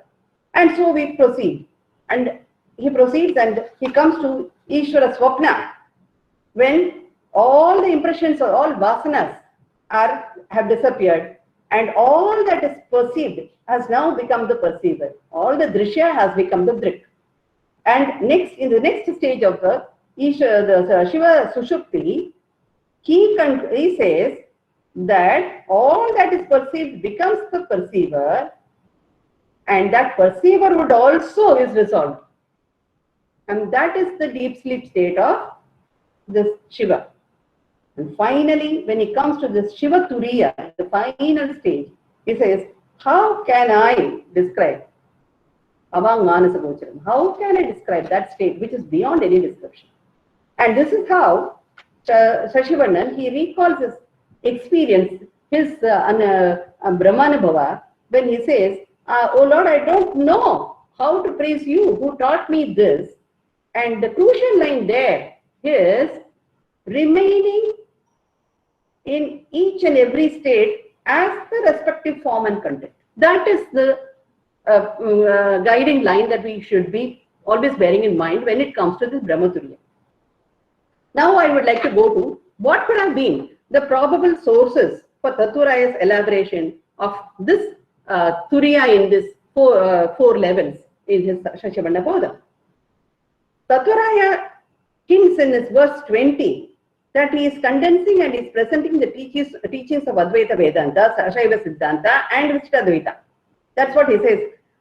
He says Vedas, Agamas and the Gita have already explained the extensive and the feared ocean of the words. The sage, that is Nandiparayana, compiled the same teachings as could be understood by his devotee Shashivarnan and said as follows. That is, he started his teaching. That means he has already he has hinted that he is drawing from the Vedas, the Agamas, and the Gita also, the Smriti text also, and from other sources we know that he also has drawn from Vishishtadvaita. So, extending this hint, and at the advice of my friends, I went into seeing into Patanjali's Yoga Sutra or the Kashmir Shaivism, Pratyabhijna Hridayam, and the Shaiva text of Tirumandiram and so on to find some clues there. And then I'm going to cut short whatever I found is very extensive, but I'm going to cut short that whole finding. I can only say that we have to bear in mind that yoga is a dualistic philosophy, whereas Advaita Vedanta is a non-dualistic philosophy. In Advaita Vedanta, Turiya is to be understood as Brahman experience or Jivan Mukti. Now, Sankaracharya admits the role of Samadhi for refinement and the attunement of the mind, that is the Chitta Shuddhi, to receive and retain the teachings on self-knowledge. However, he is firm that Jnana Deva Moksha, self-knowledge alone, is the direct means for Brahman experience, that is Brahmanabhava or liberation. A. Ramamurthy, in his book Advaitic Mysticism of Shankara, he says, various experiences in Nirvikalpa Samadhi of yoga are apparently similar to Brahmanabhava. These experiences seem to resemble Brahmanabhava insofar as they are distinct from and they go beyond the normal experience of differences and distinctions. Although in all these experiences, the subject-object duality is absent and they seem to be undifferentiated, they are not the emancipating experience of Advaita. Advaitic experience, according to Shankara, is fundamentally different from these experiences And whatever similarity there seems to exist between them and Brahmanubhava is only superficial and apparent, but not real. Now, let Kshemaraja's Pratyabhijna Kridayam, Kashmir Shaivism, that is also considered to be a kind of Advaita in Shaivism. But the problem there, as I see, but there are several contrasts that I could see, but one important thing is we are talking about Turiya, the Brahman. Here, Brahman, as far as Advaita Vedanta is concerned, is Akarta. Whereas in Kashmir Shaivism, the Brahman is along with Vimarsha, that is action. So there is the Kartrutvam also involved in Brahman there. So this Turiyam which Sakurai talks about doesn't fit in with what Pratyabhijna Kridayam talks about. If you come to the Shaivite text of the Tirumandiram also, there he talks extensively of Pati, Pashu, Pasha, and then he talks about the different types of Turiya as Jiva Turiya, Parat Turiya, Shiva Turiya, and all that. But what the thing is, Sakurai himself is critical of all the other philosophies, especially Shaivism. In Ajnavada Parani, we have a few verses where he is critical of all other philosophies. So that also doesn't fit in, though Tirumandiram deals with Paingala Upanishad, Tvamta Dasi, as well as Chandogya Upanishad, Tattvamasi extensively to talk about. What it talks about is the differences between Siddhanta and Vedanta. It talks about is becoming Shiva and being Shiva. Here we are talking about I am Shiva, whereas that is saying I become Shiva. So it talks about union, whereas here we want unity. And there are several other many commentaries on Shashivarna Bodham. I will not go into all the names; they are extensive. But I found, as Bertrand Russell says, each philosopher is an outcome of his milieu, in whom are crystallized and concentrated thoughts and feelings, which in a vague and diffused form are common to the community of which he is a part. Now, Tattvaraya belonged to the 15th century, and it was he who tried, he is the pioneer, as I told you, in Tamil Advaita Vedanta, because until then Shaiva Siddhanta was very strong in South India. So perhaps these commentators were still under the influence of Shaiva Siddhanta when they were commenting on this work. So there also we find that some of these Shaiva Siddhanta concepts creeping in the commentaries. Tattvaraya himself may not have intended such interpretations of his Advaitic works, and because as we know, and I quoted from Ajnavada Parani in section 30 verse 12, for example, he says that these three realities of Jiva, Shiva, and Maya exist even in the state of salvation, which is beyond one's mental grasp, is something which we cannot be accepted. So now I would like to see what is the spiritual emancipation that he's trying to convey through these 12 verses. See, the goal of an Advaitin is neither to merely gain the knowledge that I am Brahman, nor stop with that understanding that I am Brahman after gaining that knowledge, but to continue in that spiritual experience of being Brahman. This Brahmanubhava needs to be enjoyed in whatever state one is. It requires a discriminatory realization of what underlies each state of experience. At the most general or mundane understanding, we look upon waking state as a state of enjoying gross aspects, dream state as enjoying subtle aspects, deep sleep as a state of ignorance and bliss, and Turiya as a transcendental state. But a closer analysis, when we see it shows a progress of spiritual emancipation in the seeker. If we introspect the Jiva Jagrat, it means that in the waking state, the individual entertains a particular attachment to his own body, to gross body, and to his belongings in the form of I am a man, I am a child, I am a woman, etc., or I am rich, poor. And in and through such particular attachment, there is also a general attachment in the form of I, that is Ahankara. In the case of Jiva Swapna, he entertains again a particular attachment to his dream body and his dream belongings. And again, there is the general attachment of I, Ahankara. In Jiva Sushupti, it does not have any particular attachment to its own gross body or subtle body, but the I, the Ahankara, continues in deep sleep. Of course, it is absent in death. In Jiva Turiya, the individual, it has the awareness of itself as the witness of its deep sleep. But this is a thought of just being with the thought mode in the form of I, that I am dissociated from the three states. So that I thought still continues in some form or the other. And this witness consciousness in the Jiva Turiya is what we call as Kutasa Chaitanya. In Ishwara Jagrata, it is the same as the Jiva Turiya, but there is a shift in its way.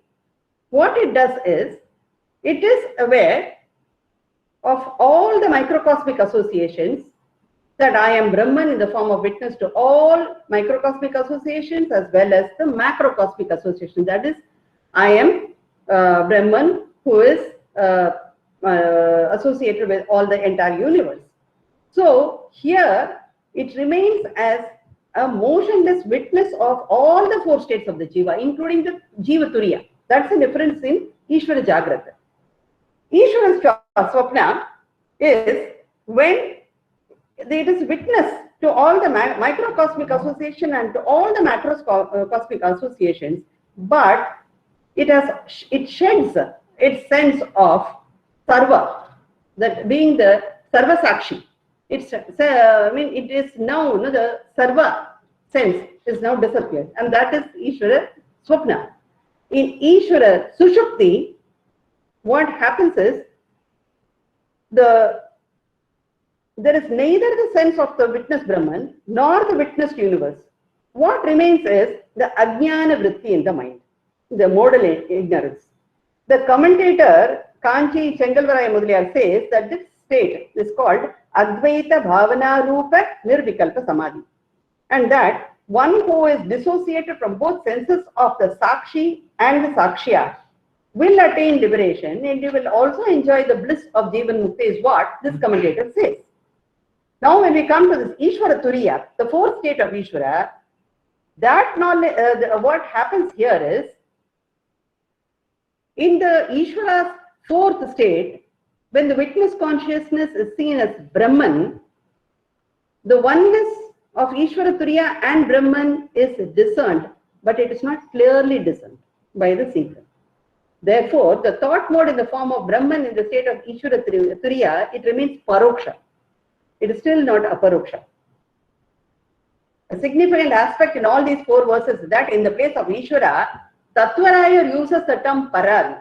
Paran means one who is higher or one who is different from.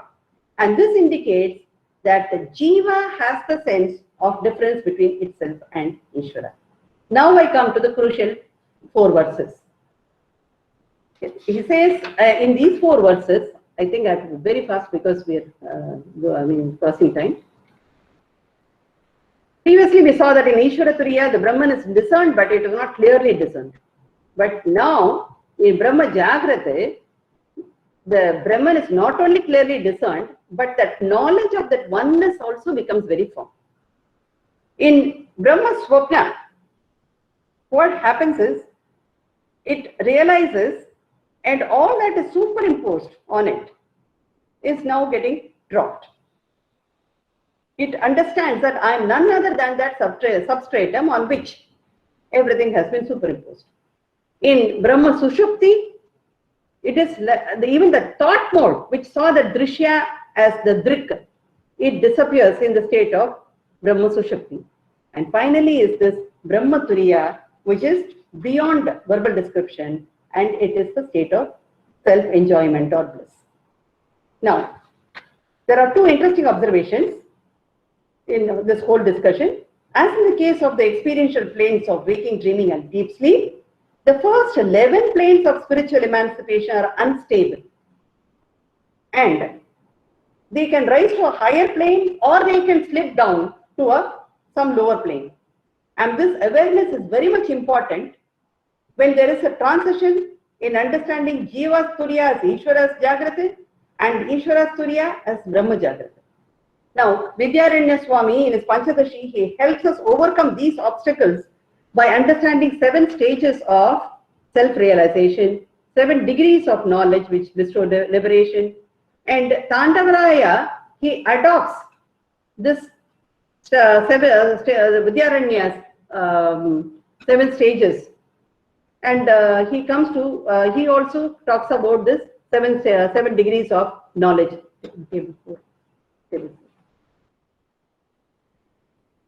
So now, if you just look at what Tandavaraya and later Ramana Maharishi have also talked about Turiya and Turiyatita. And in talking about Turiya and Turiyatita, Tandavaraya talks about 7 degrees of ignorance, the Ajnana Saptabhumis, which is again, it reminds us of Panchadashi, where he talks about these 7, and they are similar. When we talk about these things, if we see the 7 degrees of knowledge are similar, I'm not going to go into that. You may see it in the screen here. Here, if we see the silence, which is the 7th level, is the very nature of the self. Hence, which one are we talking about? Table? Table 3 and No, table 4. I want table 4. Table 4. Okay. Oh, just go to the previous one. We're talking about silence. Table 3 and last silence. Yes, just one second. The silence, which is in the 7th level, is, he says that the first 3 planes, these pertain to the waking state because the world is perceived in them. Go to the previous one. Yeah. If you see the first 3, they are all pertain to the state of bondage, the state of ignorance. But later on, I think, only if I read it, you will understand what I'm talking about. He talks about Suvecha, Vicharana, Tanumanasi, Satvapatti, Asamsakti, Padartha Bhavani, and Turiya. These are the 7 stages of knowledge which bestow liberation. Of these, he says, Suvecha, Vicharana, and Tanumanasi, they pertain to the waking state because the world is perceived in them. And Satvapati pertains to dream because the world seems dreamlike. The 5th one, that is Asamsakti, it is in the deep sleep is because there is a dim perception of the world, and even that vanishes in this 5th state. In the 6th plane, Turiya becomes transcendental and bliss prevails in that state. And the 7th plane is Turiyatita because it is beyond all imagination. This is how Tandavaraya tries to explain Turiya and Turiyatita when it comes to this one. And Ramana Maharishi also, he is not very enthusiastic about what is Turiya and Turiyatita because, he just feels all these are only jargons and he dismisses them. Finally, let me come to my interpretation. Yesterday we saw Professor Clooney was emphasizing that interpretations must go on, that arguments need to go on, especially on scriptural texts, to keep unearthing their meanings. In the Western philosophy, we say once a work is written, the author is dead. But not so in Indian philosophy. The author remains almost, figuratively, eternally alive because of this commentarial traditions that we follow. In Shashivarna Bodha, and that is because of the interpretation. Commentaries are because of the various interpretations again. And I'm trying my interpretation. I'm no great scholar. I'm not a traditional scholar. Yet I've been pondering on these lines for several years. And so this is what comes up in my mind. In Shashivarna Bodham, Sattvaraya presents 11 states of understanding in the linear system. And a 12th state of Shiva Turiya, Brahma Turiya, or Turiyatita as self-experience. At the first glance, these 12 states may appear to be progressing in a linear fashion from the external and the gross to the internal and the subtle, culminating in the self. The microcosm Jiva, which is the individual, it may be mistaken to be similar to or different from Ishwara. And both Jiva and Ishwara may be mistaken to be similar and yet different from Brahman, which is beyond description. Most texts present a linear portrayal of different planes within the microcosm and macrocosm, and a parallel portrayal. This is the linear kind of portrayal we see in many. And a parallel portrayal between the corresponding planes of the microcosm and macrocosm, as we saw in the case of Mandukya Karika. Upanishad Brahma Yogins is a more elaborate linear portrayal because it accommodates the finer distinctions within each of the four planes of the experience. In contrast to such texts, to me it occurs that Tattvaraya succeeds in conveying the constant, complex and interactive relations between all the 12 states by portraying both a Z-shaped linear progression and simultaneously an overlapping Ben-Euler-like progression in the experiential planes, with all of them centered on the firm, unchangeable and unchanging core of Turiya, that is Brahman. When I say Venn and Euler, a Venn diagram will portray all the possible logical relationships. A Euler diagram portrays relationships in the real world. This double portrayal of the Z-shaped linear portrayal and the Venn-Euler portrayal, it enables a seeker to locate oneself at every stage of empirical experience and spiritual emancipation. And thereby, it helps him keep correcting one's course towards the final goal of realizing one's real nature as Turiya Brahman. As and when needed, the seeker can make use of Vidyaranya Swami's 7 stages of self-realization and 7 degrees of knowledge which bestow the liberation, or Tandavaraya's 7 degrees of ignorance to correct itself, and 7 degrees of knowledge from the Kaivalya Navanitam, and so on, and keep correcting. So in this manner, I find that Tattvaraya is presenting a unique way of understanding our experiences and understanding what Turiya is. One should not be deceived by the experiential oneness or similarity between Jiva Turiya and Ishwara Jagrati, or between Ishwara Turiya and Brahma Jagrati. One needs to be aware of the significant spiritual complexity of these states to make progress. And this is indeed remarkable. The Tattva conveys the subtle and complex message in a simple style of Shashivarna Bodham, which is a text meant for beginners. And such innovative presentations of Tattvaraya on the stages beyond Ishwara Turiya give room for original interpretations, and I tried mine.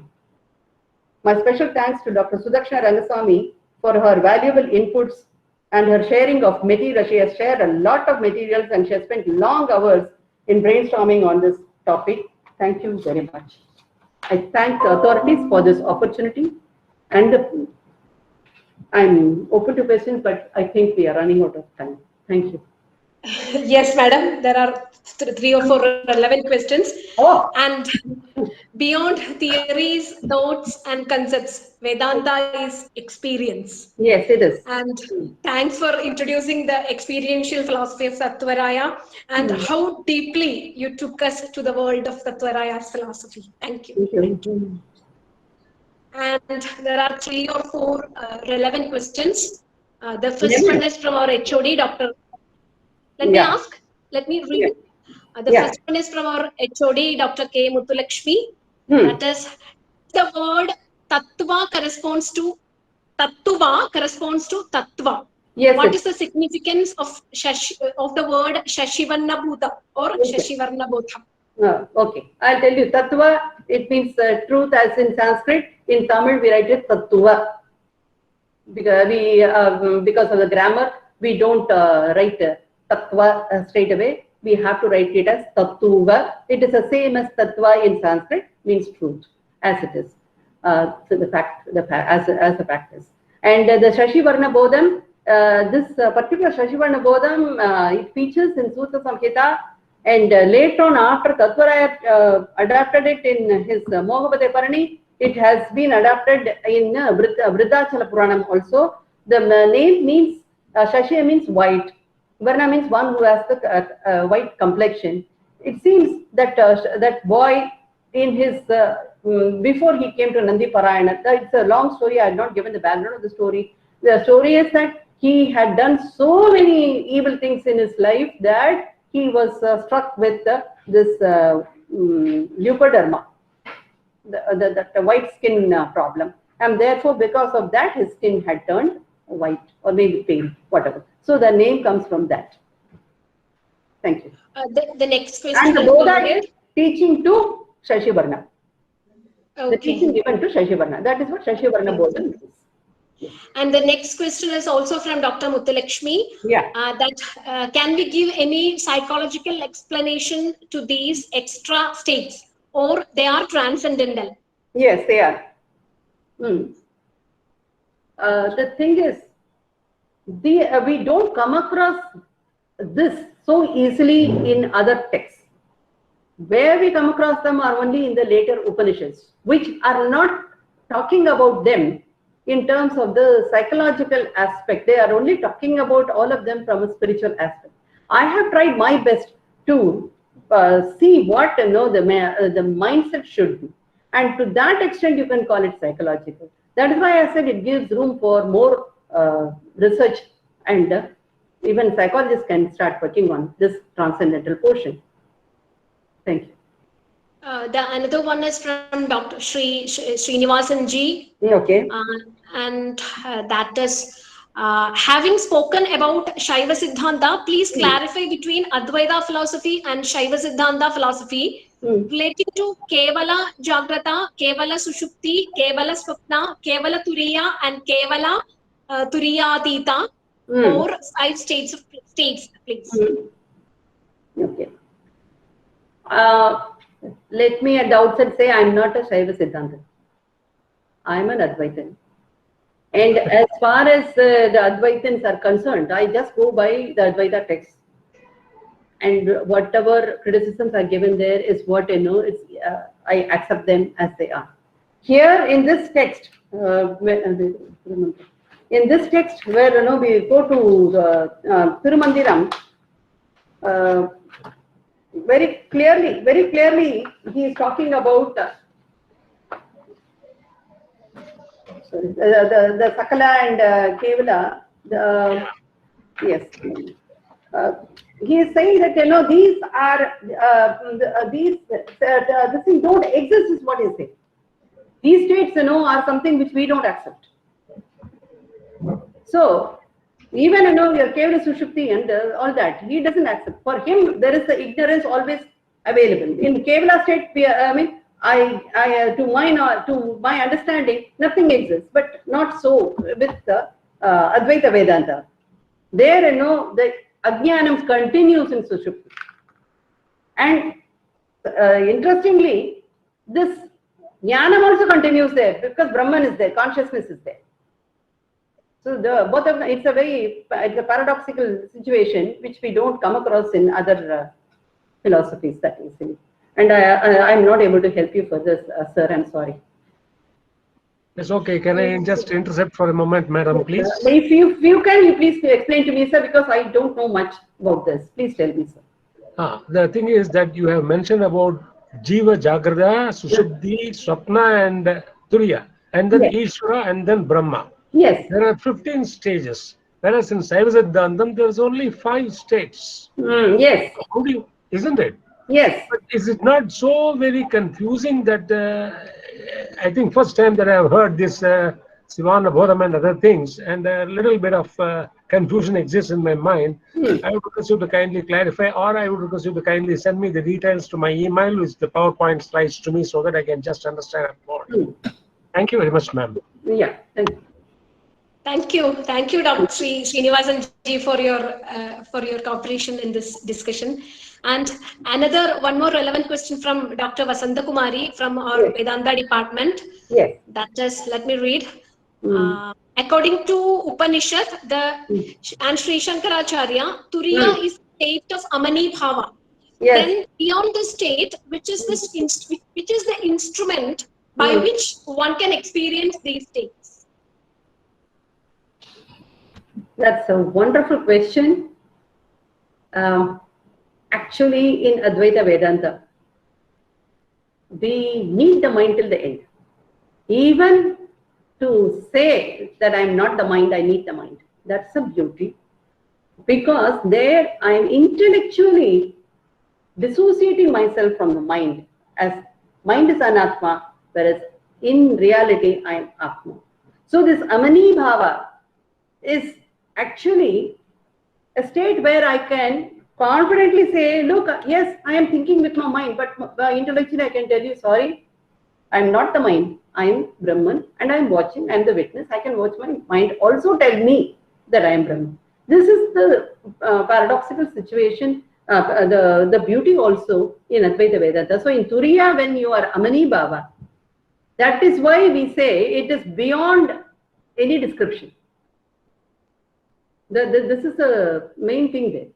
Why? Because if we go on, it will lead to this infinite regress of going on saying what the mind has to think of and then describe the next. Then the sense organs have described the next. And where does it end? It has to. I have to at least say that the absolute is absolute. Nothing else beyond that absolute. To come to that, I definitely need the mind. And the beauty is, even George Thebo says it somewhere. He says, even your Turyatita you're talking about, from whose perspective are we talking all this? Everything that we are discussing now is from the perspective of the Jiva. So the mind also is from the perspective of the Jiva. Saying that Amani Bhava is also from the perspective of the Jiva. Turiya, again I have to say, no, there is no mana. The mana is come to transfer. We don't talk about Mano Nasha and we don't destroy the mind even in Turiya. We continue with the Vyavaharika world with the full awareness that I am Brahman. That, like my Guru, my Acharya always gives this example of the Tambura Shruti in a concert. All the players, the different players will be playing, different instruments, and the singer will be going through various octaves up and down. But the Tambura Shruti is constant, and the singer is always, in line with the Tambura Shruti. And that is what this Turiya is, the Brahmanubhava is. The Brahmanubhava has to remain constant, whatever ups and downs, anything that happens. And we are able to accept all this in the Vyavaharika plane because of that. Thank you. Have I satisfied you, Dr. Vasant Kumari, or still, there's something more that I have to say? It's okay, ma'am. Thank you. Thank you very much. Yeah. I think it's really helpful for our researchers in the field of you. Vedanta studies. Yeah. Thank you for this wonderful session and vibrant discussion. Thank you very much. And the messages of Dr. Clooney and Sucharita Adluri and Sudakshinaji is in the chat box. Yes, Can you please? Yeah. And let us conclude the second day of this international webinar with the concluding remarks. I request Dr. Professor Francis A.P. Francis, our own professor in the Department of Vedanta, for the concluding address. Vote of thanks. Am I audible? Am I audible? Yeah, it's audible. It's audible. Yeah. Let me begin with the Tampura Shruti, the Turiya, the basic Shruti. In Indian philosophy, we have the texts and interpretations coming out. Several interpretations. We are entering the grand finale of the webinar on interpretation in Indian philosophy, the changing perspectives and paradigms. I would rather say better challenging perspectives and paradigms instead of changing. We have this seminar, this webinar organized by the Department of Vedanta, Sri Sankaracharya University, together with, in association with the Adayar Library and Research Center of Theosophical Society. And that too, in honor of our own professor, the senior most professor, Professor B. Chandriga. Professor B. Chandriga, we wish you ad multos annos. The duty vested on me is to propose vote of thanks to the resource persons, officials, participants, and the IT professionals. Today we have three sumptuous intellectual banquet, 3-course banquet. One by Dr. Sucharita Adluri on Vedanta polemics in Purana interpretation, Advaita and Vishishtadvaita commentaries on the Vishnu Purana. And second lecture by Dr. Sudakshina Rangaswamy on Sri Aurobindo's cosmopolitan holistic paradigm to interpretation of Bhagavad Gita. And third comes by Dr. Radha Raghunathan on the topic, the 3 states beyond Ishwara Turiya in Tattvaraya's Shashwarna Podam. And these areas are much less trodden. So they have given, or they shed more light on these less untrodden areas. And these topics, we have a balance with the tradition and modernity. Right from the topics, we have the retrospects, at the same time the prospects. As verily Professor Francis Clooney has told, respect for tradition, openness to the new questions. I thankfully remember the contribution of these 3 paper presenters, Dr. Sucharita, Dr. Sudakshina, Dr. Radha. On behalf of the Department of Vedanta and Theosophic Society, we extend our grateful, heartfelt gratitude to you, Radha Raghunathan, Dr. Sudakshina, and Sucharita. Thank you very much for your presentations. Next, we have our own people, Dr. Vasanta Kumari, the welcome speaker, the moderator, Dr. Lakshmi Shankar, the technical assistant, we have Saumit. All are here. Yesterday, at the same time, I have to remember the presentations, the session 1 of yesterday, right from the inaugural speech by our own Vice Chancellor and the felicitation address by Tim Boyd, the International President of Theosophical Society, plus the opening keynote address by Professor Vasudha Narayanan, plus keynote address by Professor Clooney. And their papers dealt with the Shariri Bhava of Ramanuja in Sanskrit and Maniprabhala literature and its implications today. And Clooney's presentation was on Madhusudana Saraswati's reinterpretation of Bhagavad Gita, respect for tradition and openness to new questions. We thankfully remember the presenters yesterday presented and the felicitation, Tim Boyd, Vasudha Narayanan, and Francis Clooney. We especially remember for all your presentations.